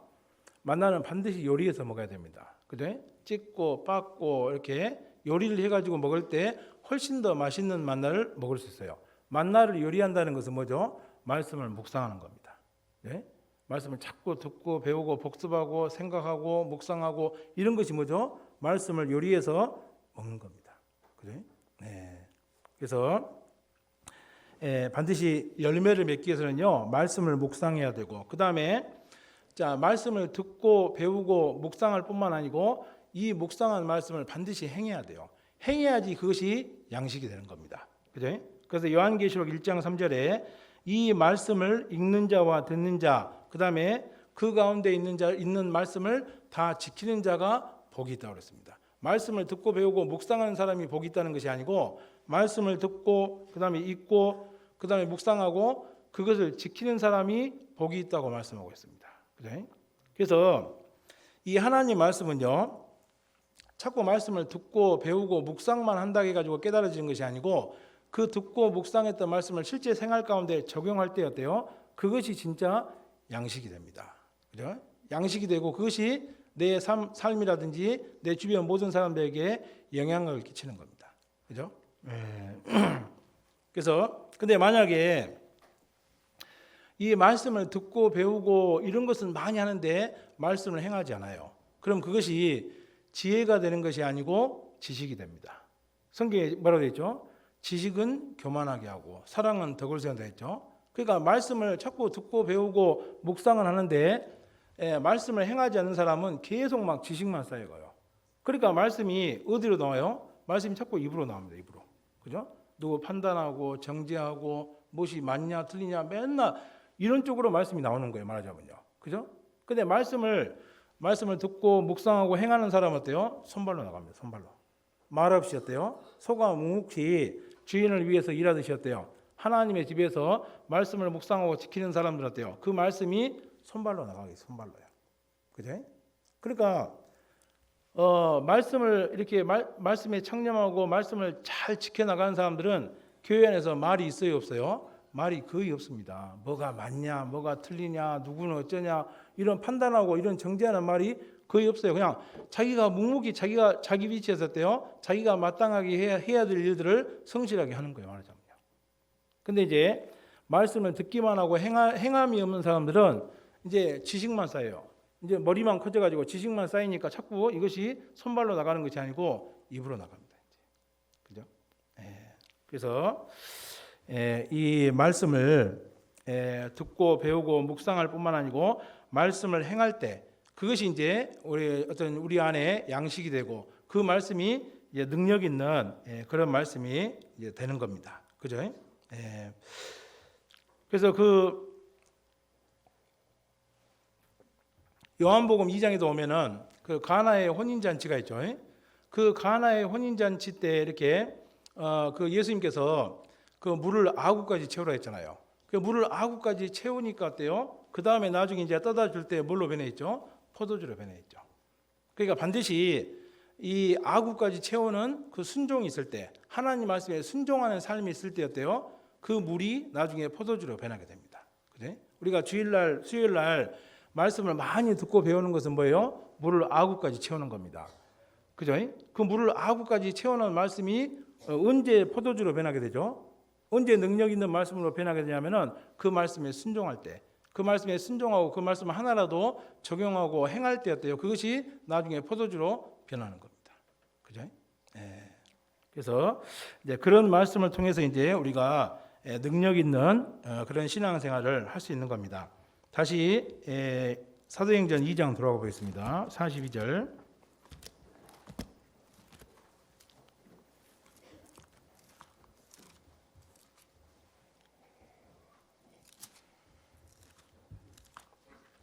사도행전 2장 42절 다시 한번 읽어드리겠습니다. 저희가 사도의 가르침을 받아 서로 교제하며 떡을 떼며 기도하기를 전혀 힘쓰니라. 자, 이제 그 다음에 이제 두 번째로 중요한 것이 이제 이 교제 생활입니다. 그죠? 그래서 이 초대교회가 부흥할 수 있었던 그 뒤에는요, 강력한 어떤 교제의 힘이 뒷받침이 되어 있었습니다. 그죠? 그래서 여기 사도행전 쭉 읽어보면은 초대교회는 날마다 어떤 성전에 모이기를 힘썼다고 되어 있습니다. 그죠? 그래서 46절에 보면은 날마다 마음을 같이하여 성전에 모이기를 힘쓰고, 그죠? 그래서 어떤 신앙의 부흥을 이루기 위해서는요, 어떤 좋은 조직을 가지고 있고 어떤 좋은 방법을 가지고 있고 이것이 중요한 것이 아닙니다. 자, 우리가 얼마만큼 능력 있는 신앙생활 하느냐 하지 못하느냐는요, 자, 얼마만큼 위로부터 오는 공급을 잘 받느냐 못 받느냐 거기에 달려 있습니다. 그러니까 모든 능력의 원천은 우리가 아니에요. 위로부터 뭐가 왔냐 안 왔냐 이거에 따라서 능력 있는 신앙생활이 되느냐 안 되느냐가 이제 결정이 되는 겁니다. 그죠? 그래서 자 그런데 이제 이 위로부터 오는 많은 어떤 힘을 공급받기 위해서 가장 좋은 방법이 뭐죠? 그것이 교제입니다. 교제. 그죠? 예. 그래서 이 그리스도인들의 합당한 이 교제 생활을 통해서 위로부터 오는 능력을 풍성하게 공급받고 그 능력으로 말미암아서 이제 열매를 맺는 그런 신앙 생활이 이제 가능한 거죠. 자, 그러면 이제 우리는 어떤 교제를 통해서 능력을 풍성하게 공급받을 수 있냐? 자, 시편 133편 1절에 있는 것처럼 연합하고 동거하는 그런 생활을 통해서 위로부터 오는 능력을 풍성하게 공급할 수 있습니다. 우리 시편 133편 보겠습니다.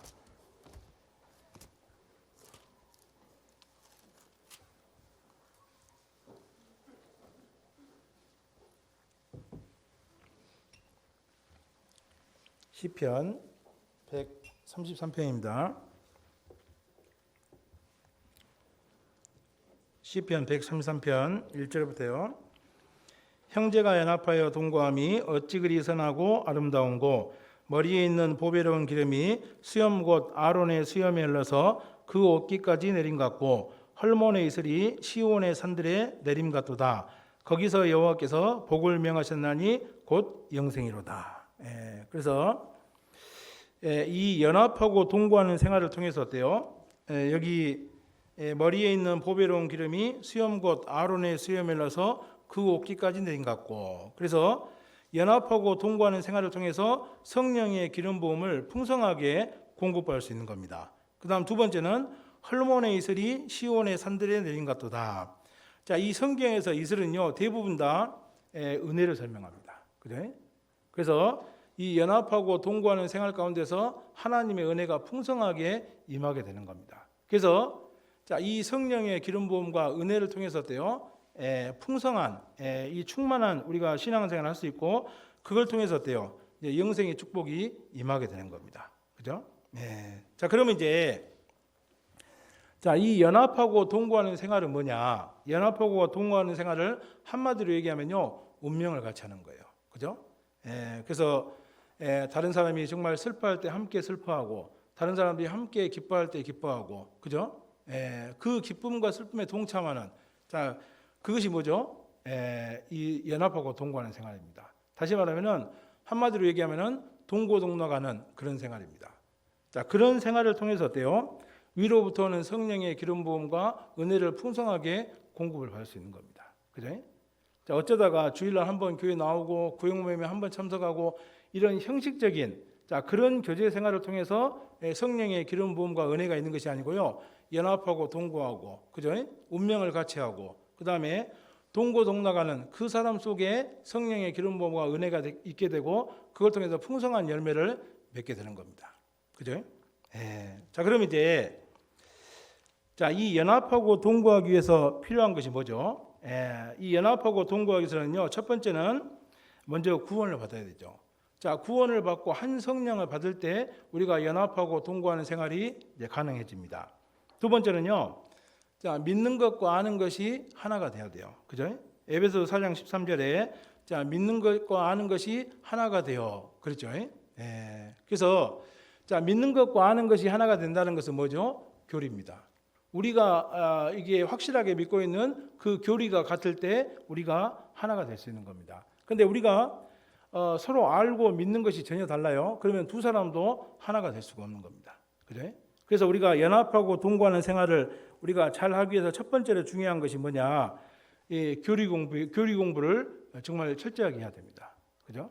그래서 하나님 앞에 정말 합당한 우리가 확신하고 있는 그 교리 가운데 모두가 함께 거할 때 우리가 진정으로 하나가 될 수가 있는 겁니다. 그죠? 그럼 우리가 우리 교회 안에서 기본적으로 배우는 그 교리 공부가 뭐죠? 새신자 말씀이에요. 그죠?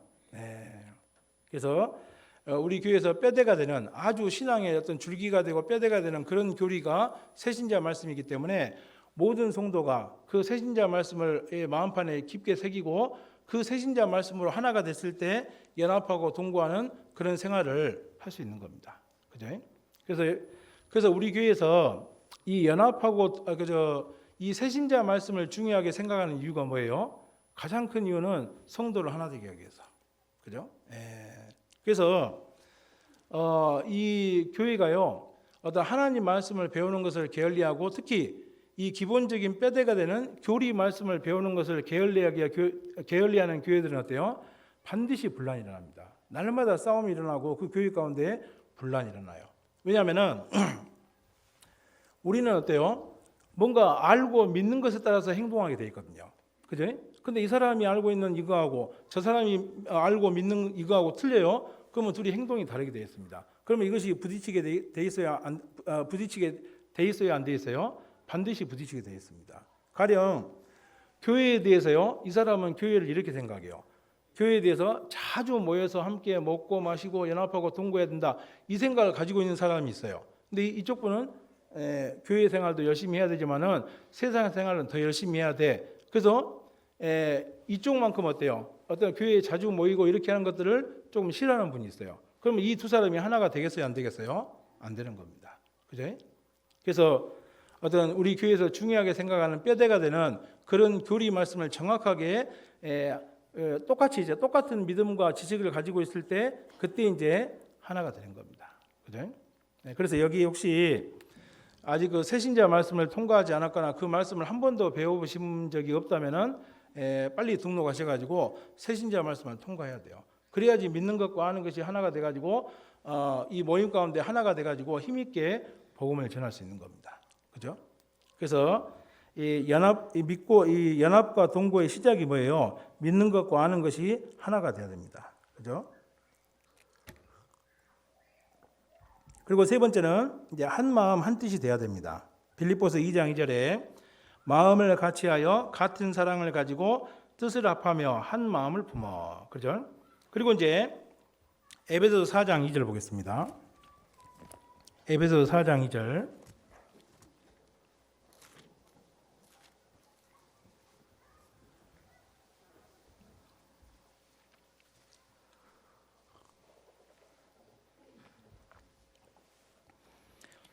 에베소서 4장 2절.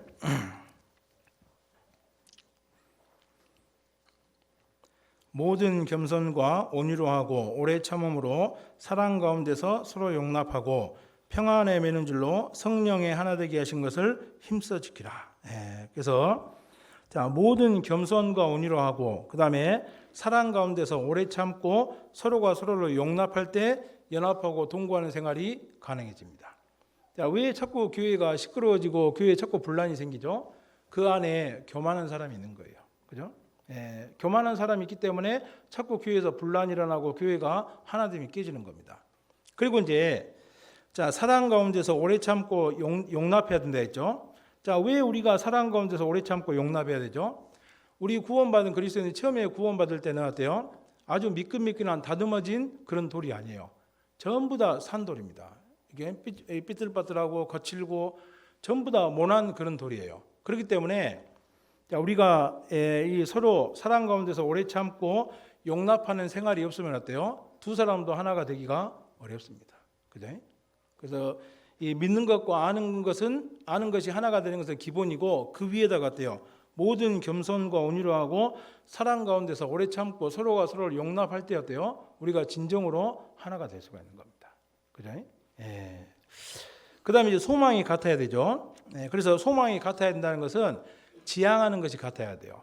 그죠?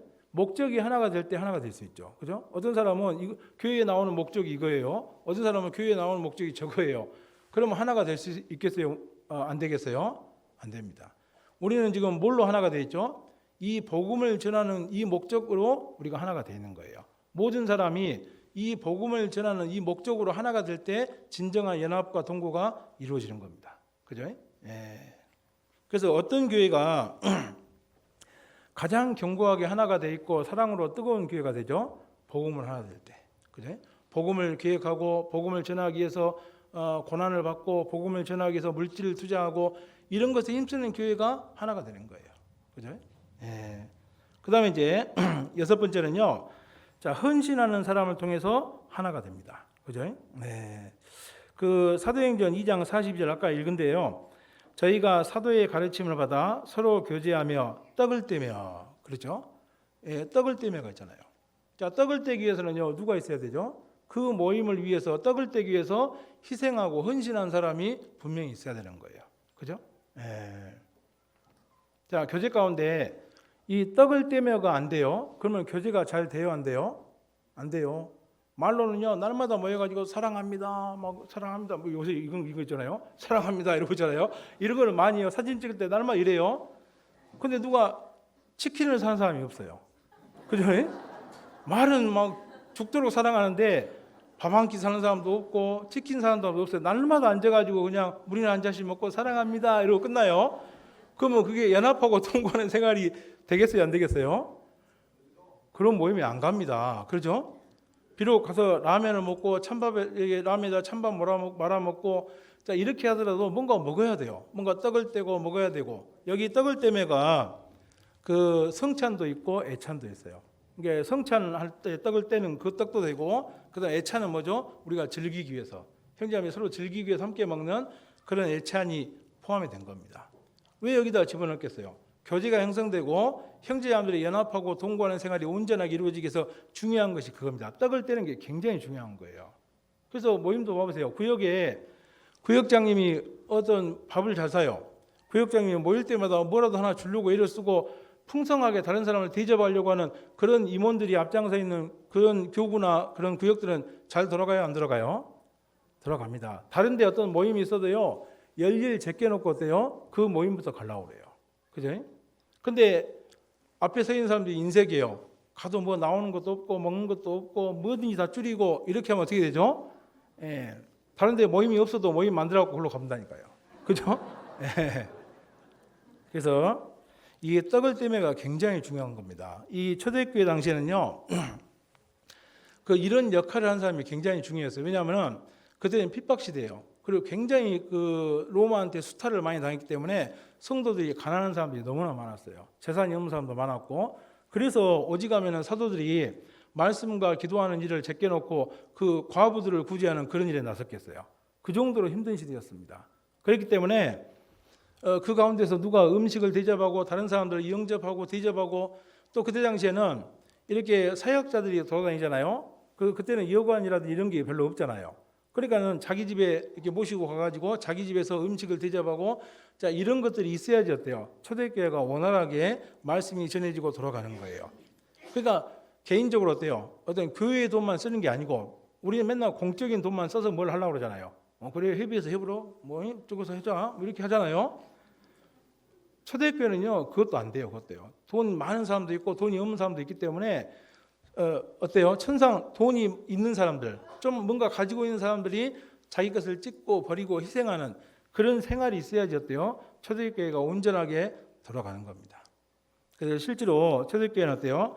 그런 사람들이 많이 있었기 때문에 초대교회가 폭발적으로 복음이 전해지는 겁니다. 그죠? 예. 우리 교회가요. 지금 우리 형제자매들의 어떤 수준이 옛날보다 많이 좋아졌습니다. 자기 집 있는 사람도 많고, 그죠? 자가용 있는 사람도 많고, 옛날에 제가 처음 구원할 때는요, 자가용이 없어요. 그러니까 교회차 한 대에 전부 다 막 싣고 있잖아요. 어떤 데는 자가용에 15명인가 타고 다니고 막 그럴 때도 있었습니다. 차가 없어가지고. 그죠? 네. 근데 그때도 어때요? 어디 음식점 가거나 어디 가잖아요. 서로 음식값 내려고 난리였어요. 그죠? 예. 그때 제가 이제 다니던 교회도요, 청년들이 한 15명 있었거든요. 전부 다 백수예요, 백수. 그죠? 예. 직장이 없어가지고, 낮에 있잖아요. 예. 낮에 전부 다 이제 뭐 할 일 없이 전부 다 돌아다니고 막 그랬어요. 근데 이상한 것은 어디 음식점에 가거나 어디 커피숍 가잖아요. 그러면 항상 누가 돈을 내요. 예. 다 직장이 없는데. 그죠? 그리고 우리는 그때도요, 그때가 제가 87년도, 90년대 초반이었거든요. 그때도 우리는 1,000원짜리, 2,000원짜리 컴포스 안 먹었어요. 우리는요. 그때도 우리는 4,000원짜리 커피 먹고 다녔습니다. 그죠? 그때 지금도 그 카페 이름이 안 잊어지는데 웨이브예요. 웨이브. 웨이브 카페에 들어가가지고 거기 들어가서 4,000원짜리 커피 먹고 참 웃긴 거죠. 직장도 없는 사람들이 들어가가지고 4,000원짜리 커피 먹고 거기서 분위기 내고 있잖아요. 근데 이상한 것은 돈이 나와요. 누가 돈을 내는지는 모르겠는데 돈이 항상 나옵니다. 그죠? 그러니까 그렇게 누가 그 물질을 가지고 자기는 없고 자기 집은 부족해도 교회를 위해서 형제자매들을 위해서 희생하고 헌신하는 형제자매들이 많았기 때문에 교회가 항상 북적북적했어요. 형제자매들이요 직장 끝나고 어떤 학교가 끝나잖아요. 집으로 안 가요. 전부 다 교회로 옵니다. 교회 오면 항상 먹을 것이 있고 교회 오면 항상 따뜻하고 교회 오면 항상 세상에서는 그런 대접을 받지 못하는데 교회 오면 항상 그런 대접을 받는 거예요. 그러니까 형제자매들이 어린 형제자매부터 시작해서 어른까지 전부 다 교회에 모이고 날마다 모이고 어때요? 교회가 북적북적하니까 어때요? 그 안에서 이제 연합하고 동거하는 생활이 온전하게 이루어진 겁니다. 그래서 위로부터는 성령의 기름 부음과 어떤 은혜를 풍성하게 공급받고 그걸 통해서 엄청난 아까 제가 말씀했던 그런 역사가 일어나게 된 겁니다. 그죠? 근데 교회가 형제자매들이 너무 인색하면 안 돼요. 저 여기는 인색한지 안 한지는 잘 모르겠는데 어디 가면 어때요? 자기가 먼저 밥을 살라고 해야 돼요. 그죠? 그리고 어디 가면은 내가 뭐 할게. 자꾸 뭔가 이렇게 베풀고 누구를 도와주고 그다음에 누구를 먹여주고 이런 생활을 하는 사람들이 그 교회 가운데 많아지잖아요. 그러면 자연스럽게 연합하고 동거하는 생활은 자연스럽게 이루어집니다. 그럼 그걸 통해서 하나님은 엄청난 역사를 이룰 수 있는 거예요. 근데 형제자매 인색이에요. 자기 걸 찍고 자기를 희생하는 생활을 안 하잖아요. 교회에 다 흩어져 버립니다. 그죠? 형제자매 교회 안 나와요. 그죠? 그래서 우리가 조금 더 많은 것을 찍고 희생하는 그런 생활이 된다면은 지금보다 우리는 훨씬 더 많은 사람들을 전도하고 세우는 그런 역사가 일어날 겁니다. 그죠? 누가복음 8장 3절 보겠습니다.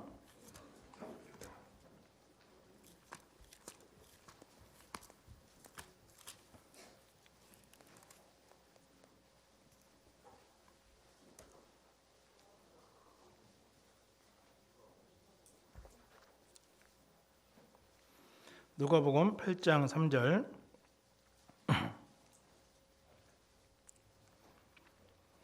또 헤롯의 청지기 구사의 아내 요한나와 또 수산나와 다른 여러 여자가 함께하여 자기들의 소유로 저희를 섬기더라. 초대교회는요 자기 개인적인 소유로 정말 사역자들을 섬기고 또 많은 형제자매를 섬겼던 그런 사람들이 많았어요. 그렇기 때문에 어때요?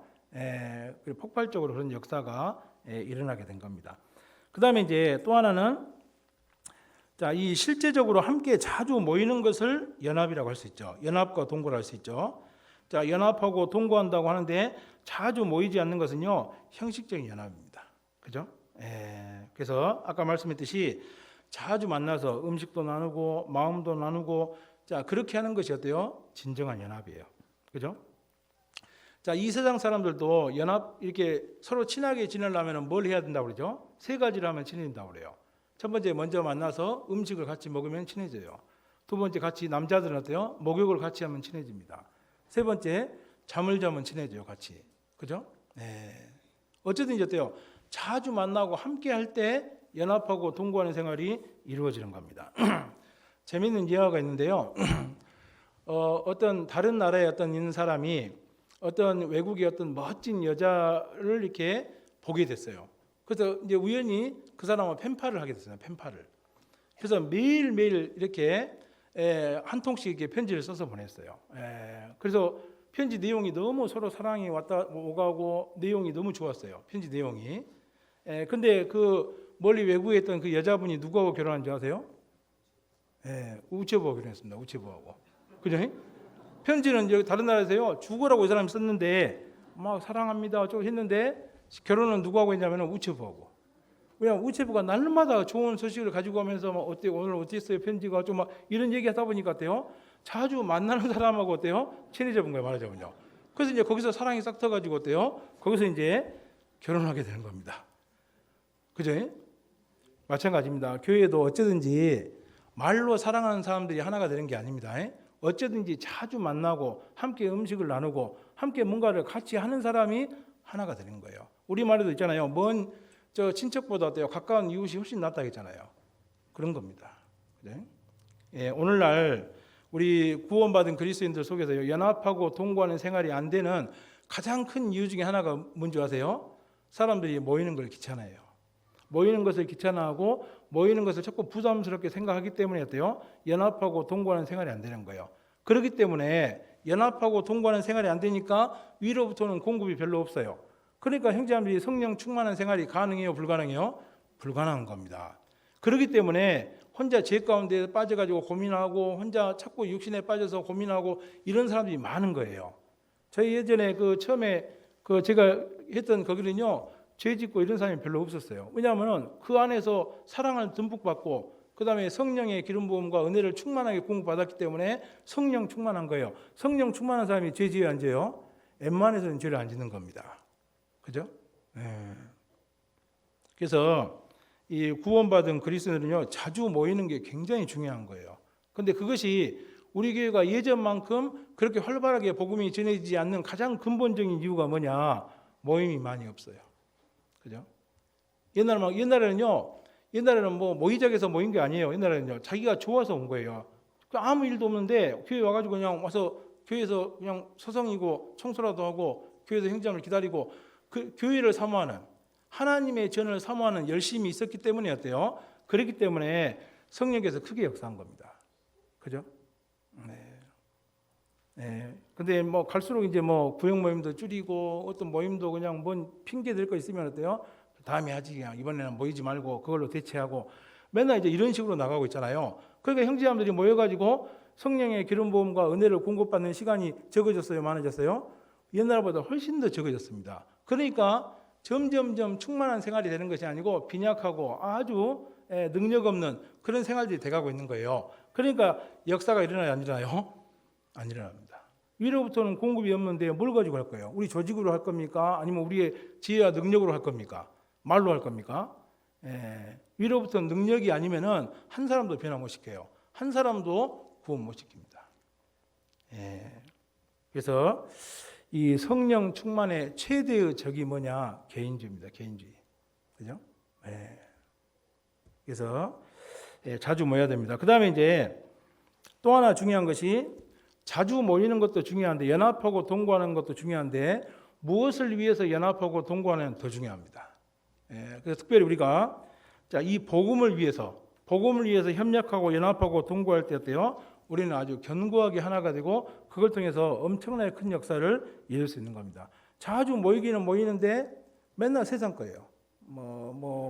세상 얘기, 정치 얘기, 그다음 이런 걸로 하나 되잖아요. 나중에 반드시 그게 분란이 일어납니다. 그리고 그런 것으로 교제하는 속에는 주님이 안 계셔요. 우리는 뭘로 교제해야 돼요? 복음으로. 제일 중요한 것이 첫날부터 이제까지 너희가 복음에서 교제함을 인함이라. 그 빌립보서가 뭐죠? 빌립보서는요, 교제가 무엇이냐 하는 내용이에요. 그죠? 진정한 교제가 무엇이냐 하는 내용인데 빌립보서 5장에 보면은 첫날부터 이제까지 복음에서 너희가 교제함을 인함이라. 그리고 이제 뒤에 보면요, 복음을 전하기 위해서 협력하는 거, 그 다음에 복음을 전하기 위해서 함께 고난받는 거, 그리고 복음을 전하기 위해서 자기 물질을 투자하는 거. 자, 이것이 이제 진정한 의미에서 교제라고 얘기하고 있습니다. 그죠? 그러니까 복음이 빠진 교제는 진정한 의미에서 교제예요, 교제가 아니에요. 그럼 믿음의 교제가 아닌 겁니다. 그죠?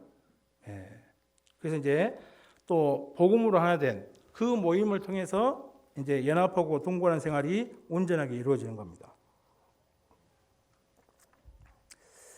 시간이 너무 많이 드는데요. 그 다음에 이제 뒤에 드릴 말씀이 있는데 넘어가세요. 초대교회는요, 모든 성도가 기도에 힘썼기 때문에 이 부흥이 일어난 겁니다.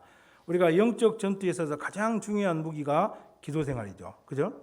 그래서 이 자기를 어떤 굴복시키고 또 죄를 이기고 또 사람의 영혼을 전도하는데 가장 중요한 힘이 뭐죠? 기도입니다. 기도. 그죠? 그래서 마가복음 9장 29절에 이르시되 기도 외에 다른 것으로는 이런 유가 나갈 수 없느니라. 그죠? 어떤 벙어리 귀신 들리고 기머거리 귀신 들린 그 아들이 있는 그 사람이 예수님의 제자들에게 그 귀신을 내쫓아달라고 부탁했잖아요. 근데 쫓아내지를 못했어요. 근데 예수님한테 오니까 대번에 고쳤잖아요. 그래서 물어봤어요. 예수님, 우리는 왜 그 귀신을 못 쫓아냈습니까? 그래서 예수님께서 뭐라 하셨죠? 기도 외에는 이런 유가 나갈 수 없다고 그랬어요. 그죠? 그러니까 우리가 사람의 영혼을 전도하는데 가장 결정적인 것이 뭐예요? 구원받은 그리스도인들의 기도 생활입니다. 그죠? 출애굽기 17장 8절 보겠습니다. 출애굽기 17장 8절.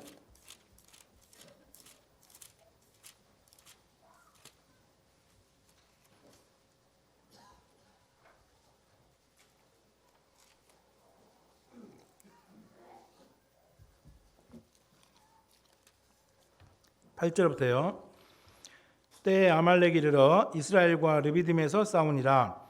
모세가 여호수아에게 이르되 우리를 위하여 사람을 택하여 나가서 아말렉과 싸우라. 내일 내가 하나님의 지팡이를 손에 잡고 산 꼭대기에 서리라. 여호수아가 모세의 말대로 행하여 아말렉과 싸우고 모세와 아론과 홀은 산 꼭대기에 올라가서 모세가 손을 들면 이스라엘이 이기고 손을 내리면 아말렉이 이기더니 모세의 팔이 피곤함에 그들이 돌을 가져다가 모세의 아래에 놓아 그리고 그 위에 앉게 하고 아론과 홀이 하나는 이 편에서 하나는 저 편에서 모세의 손을 붙들어 올렸더니 그 손이 해가 지도록 내려오지 아니한지라. 여호수아가 칼날로 아말렉과 그 백성을 쳐서 파하니라. 그래서 자, 이스라엘 사람들이 아말렉하고 전쟁을 하는데 자, 이 전쟁의 승패가 어디에 달려 있는 거죠? 여호수아의 칼에 달려 있는 것이 아닙니다. 이 전쟁의 승패는 모세의 기도의 손에 달려 있어요. 모세의 기도의 손이 올라가면 어때요? 전쟁에 승리하는 겁니다. 모세의 기도의 손이 풀어지면은 전쟁에서 패하는 거예요. 네? 자, 우리도 복음을 전하는 것이 영적 전투죠. 자, 이 성도분들의 이 기도의 손이 풀어져 있어요. 그럼 무조건 영적 전투에서 패배합니다. 그죠? 근데 이 성도들의 어떤 기도의 손이 아주 강건하고 견고해요. 그럼 계속해서 영적 전투에서 이길 수 있는 겁니다. 그죠? 그래서 우리가 어떤 그 교회의 부흥 또 많은 수적인 증가를 이루기 위해서 가장 우리가 힘써야 될 부분이 뭐죠? 이 기도 생활입니다. 정말 매일매일 이 기도 생활을 훈련해 가지고 어때요? 이 그 기도에 연단된 자, 그런 사람들이 교회 안에 많아질 때 어때요? 그 사람들의 기도로 말미암아서 교회가 견고하게 세워지고 풍성한 열매를 맺을 수 있는 겁니다. 근데 교회 안에 정말 기도로 연단된 기도의 용사가 없어요. 그러면요, 부흥의 역사가 끝납니다. 그 교회는요. 그죠? 그래서 위로부터는 성령의 능력을 끌어내는 가장 큰 능력이 뭐예요? 요 기도입니다. 기도. 그 출애굽기 3장에 보면은 그 분향단이 나오죠. 이 성소에 보면은 세 가지 기물이 있죠. 이쪽에 떡상이 있고, 그다음에 분향단이 있고, 촛대가 있죠. 떡상은 말씀을 설명하죠. 분향단은 기도를 설명하고, 그다음에 이쪽은 촛대는 말씀을 설명하기도 하고 구원받은 그리스도인들의 빛된 생활을 설명하기도 합니다. 그런데 위치가 특이해요.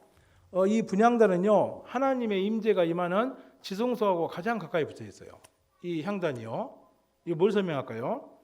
자, 우리가 이 땅에서 하나님을 가장 가까이 하는 방법이 뭐죠? 기도 생활입니다. 그래? 그러니까 매일매일 습관을 두고 기도 생활을 하지 않는 사람은 하나님을 가까이 하는 사람이에요? 가까이 하지 않는 사람이에요? 가까이 하지 않는 사람입니다. 그 다음에 우리 이 땅에서 우리 구원받은 그리스도인들이 하나님께 드릴 수 있는 최고의 봉사의 자세가 뭐예요? 이 기도라는 겁니다. 그죠? 제일 가까이에서 최고의 봉사를 드릴 수 있는 자세가 기도의 자세입니다. 그죠? 그리고 이제 이 분향단은요, 높이가 2규빗입니다. 2규빗. 다른 그 촛대라든지 옆에 있는 떡상들은요, 1규빗이에요. 1규빗은 45cm입니다. 근데 이상하게 이 분향단은 2규빗이에요. 90cm입니다. 그죠? 그러니까 다른 것보다 2배가 더 높아요. 이거 뭘 설명하죠? 자, 사람이 이 땅에서 하나님께 드릴 수 있는 그 예배 중에 어때요? 가장 차원 높은 예배가 뭐라는 거예요? 기도 생활입니다. 그죠? 다른 거 전부 다 잘하는데 기도 생활이 온전치가 못해요. 그러면 하나님 앞에 차원 높은 예배 생활을 하고 있는 거예요? 못 하고 있는 거예요? 못 하고 있는 겁니다. 그죠? 그래서 우리가 이 하나님의 마음을 가장 흡족하게 해드리는 방법이 뭐죠? 기도 생활입니다. 자, 부부가 있는데 자, 다림질도 잘하고 요리도 잘하고 전부 잘해요. 김장도 잘 담그고 다 잘해요. 근데 집에만 오면 말이 없어요. 남편하고 말을 안 해요. 말을. 그죠? 근데 어떤 부인은 어때요? 날마다 다림질하다가 구멍 내놓고 그죠? 음식도 간이 안 맞아요. 그죠? 음식을 하면 할수록 맛이 없어져요. 뭐 그런 것도 있고. 살림은 잘 못하는데 애교가 많아요. 날마다 옆에 가지고 애교 떨고 남편 정말 사랑하고 함께하기를 좋아하고 그러면요 어떤 부인이 더 우리 형제님들 어떤 부인이 더 좋아요? 김치 잘 담그고 다림질 잘하고 막 세탁기도 혼자 다 날르고 막 그렇게 하는데 말이 없는 말 없이 묵묵하게 그런 걸 잘하는 자매가 좋아요? 아니면은 다른 거 못하는데 날마다 애교도 잘 부리고 옆에 가지고 즐겁게 해주고 날마다 이렇게 행복하게 해주는 어떤 부인이 더 좋아요? 아 그래요? 말 없는 분이 좋다는 분은요 거의 본능적으로 사시는 분입니다. 오로지 먹는 거 뭐 이런 것을 위해서 사는 분이죠. 마찬가지입니다. 하나님도 우리가 일을 잘하고 뭘 이렇게 탁월하게 뭘 말을 잘하고 일을 잘하고 이걸 중요하게 생각하는 게 아니에요. 얼마만큼 하나님을 가까이 하는지, 얼마만큼 전심전력을 다해서 하나님을 가까이 하고 하나님으로 즐거워하고 하나님만으로 행복하는지 그걸 훨씬 더 중요하게 생각하는 겁니다. 그렇기 때문에 어때요? 하나님 마음을 가장 흡족하게 해주는 것이 뭐예요? 우리의 기도 생활입니다. 그죠? 그래서 이 기도 생활 가운데서 축복이 가장 큰 이유가 이제 그런 겁니다. 그래서 우리가 전도할 때 가장 큰 능력이 뭐냐? 이 기도 생활입니다. 자, 그러면 이제 간단하게요. 어떻게 기도해야 되느냐? 자, 이 기도 생활도 반드시 규칙적으로 해야 됩니다. 그래서 역대하 13장 11절에 보면은 반드시 조석으로 향을 피우라고 그랬어요. 그죠? 그래서 반드시 조석으로 자, 이 분향의 제사를 규칙적으로 드릴 때 자, 이것이 이제 하나님 앞에 상달이 되고 그 기도를 통해서 역사가 이루어집니다. 그래서 어떤 구원받은 그리스도인들의 어떤 한 기도가 하나님 앞에 어떤 연락이 되고 응답이 되기 위해서는요, 최소한 6개월의 시간이 필요합니다. 그죠? 우리 구원받은 그리스도인들의 기도가 왜 하나님 앞에 연락이 되고 연락이 안 되고 역사가 안 일어나냐면요, 항상 불규칙적이에요. 자, 하나님께서 그 기도에다가 기름을 부으려고 그래요. 그런데 기도를 멈춰버려요. 그 기도의 응답을 주려고 그러는데 기도를 멈춰버립니다. 그렇기 때문에 기도 응답이 없는 것이 굉장히 많아요. 그죠? 그러니까 그 기도할 때 인내가 없기 때문에 기도 응답을 받지 못하는 사람들이 굉장히 많다는 거예요. 어떤 분이 그러더라고요. 천국에 가면은 하나님이 기도 응답을 할 뻔했던 그런 기도 응답들이 굉장히 많이 쌓였을 거다. 그렇게 책에 적혀 있더라고요. 그죠? 우리가 올라가 보면은 하나님이 내 기도에 응답하기 직전에 기도를 멈췄던 그런 기도 생활들이 굉장히 많았을 겁니다. 그죠?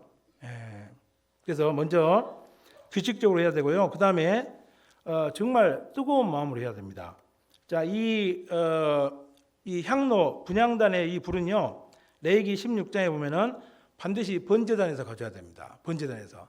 그 나답과 아비후가 어때요? 다른 불을 들이다가 죽임을 당했잖아요. 이 번제단에서 안 가져오고 다른 데서 가져온 거예요. 그럼 번제단에서 불을 가져와야 된다는 것은 뭐죠? 번제단은 구원을 설명합니다. 그래서 하나님이 구원받은 그리스도인의 기도를 받을 것을 설명하고, 또 하나는 불은 차가워요, 뜨거워요? 불은 굉장히 뜨겁습니다. 구원받은 그리스도인이 뜨겁고 열렬한 마음으로 기도했을 때 어때요? 그 기도가 하나님 앞에 상달이 될 것을 설명하는 겁니다. 그런데 우리 구원받은 그리스도인들 어때요? 기도가 너무 형식적이에요.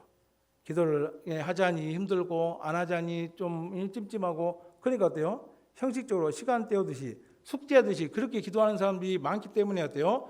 기도의 역사가 없는 겁니다. 그죠? 그래서 정말 한 번을 기도하더라도 어때요? 정말 뜨겁고 열렬한 그런 마음을 가지고 기도해야 됩니다. 그 누가복음 4장에 보면요,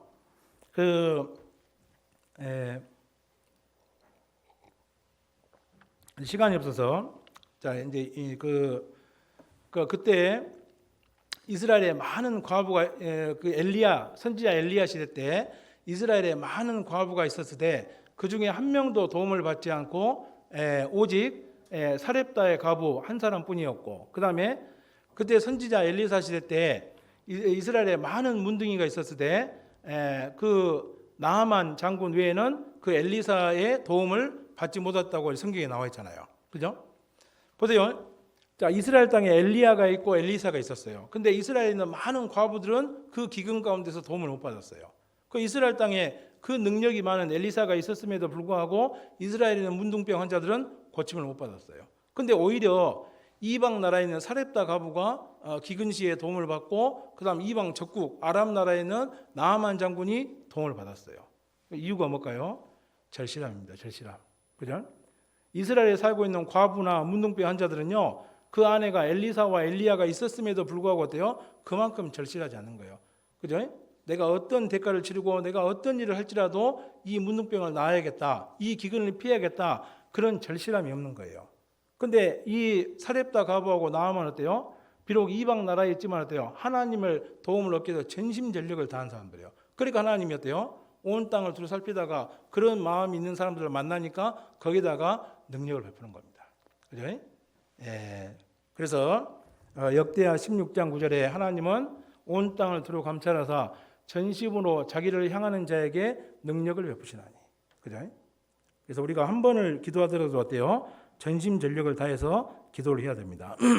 그 다음에 이제 바른 동기로 기도를 해야 되죠. 그 다음 네 번째요. 이거 하나만 말씀드리고 마치겠습니다.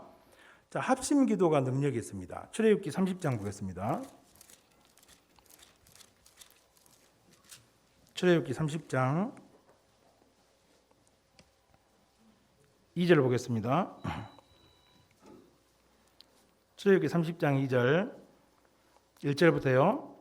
너는 분향할 단을 만들지니 곧 조각목으로 만들되 장이 1규빗 광이 1규빗으로 네모 반듯하게 하고 고는 2규빗으로 하며 그 뿔을 그것과 연하게 하고 단 상면과 좌우면과 뿔을 정금으로 싸고 주위에 금태를 두르지며 금태 아래에 양편에 금고리 둘을 만들되 곧 그 양편 아래에 만들지니 이는 단을 매는 철을 깰 것이며.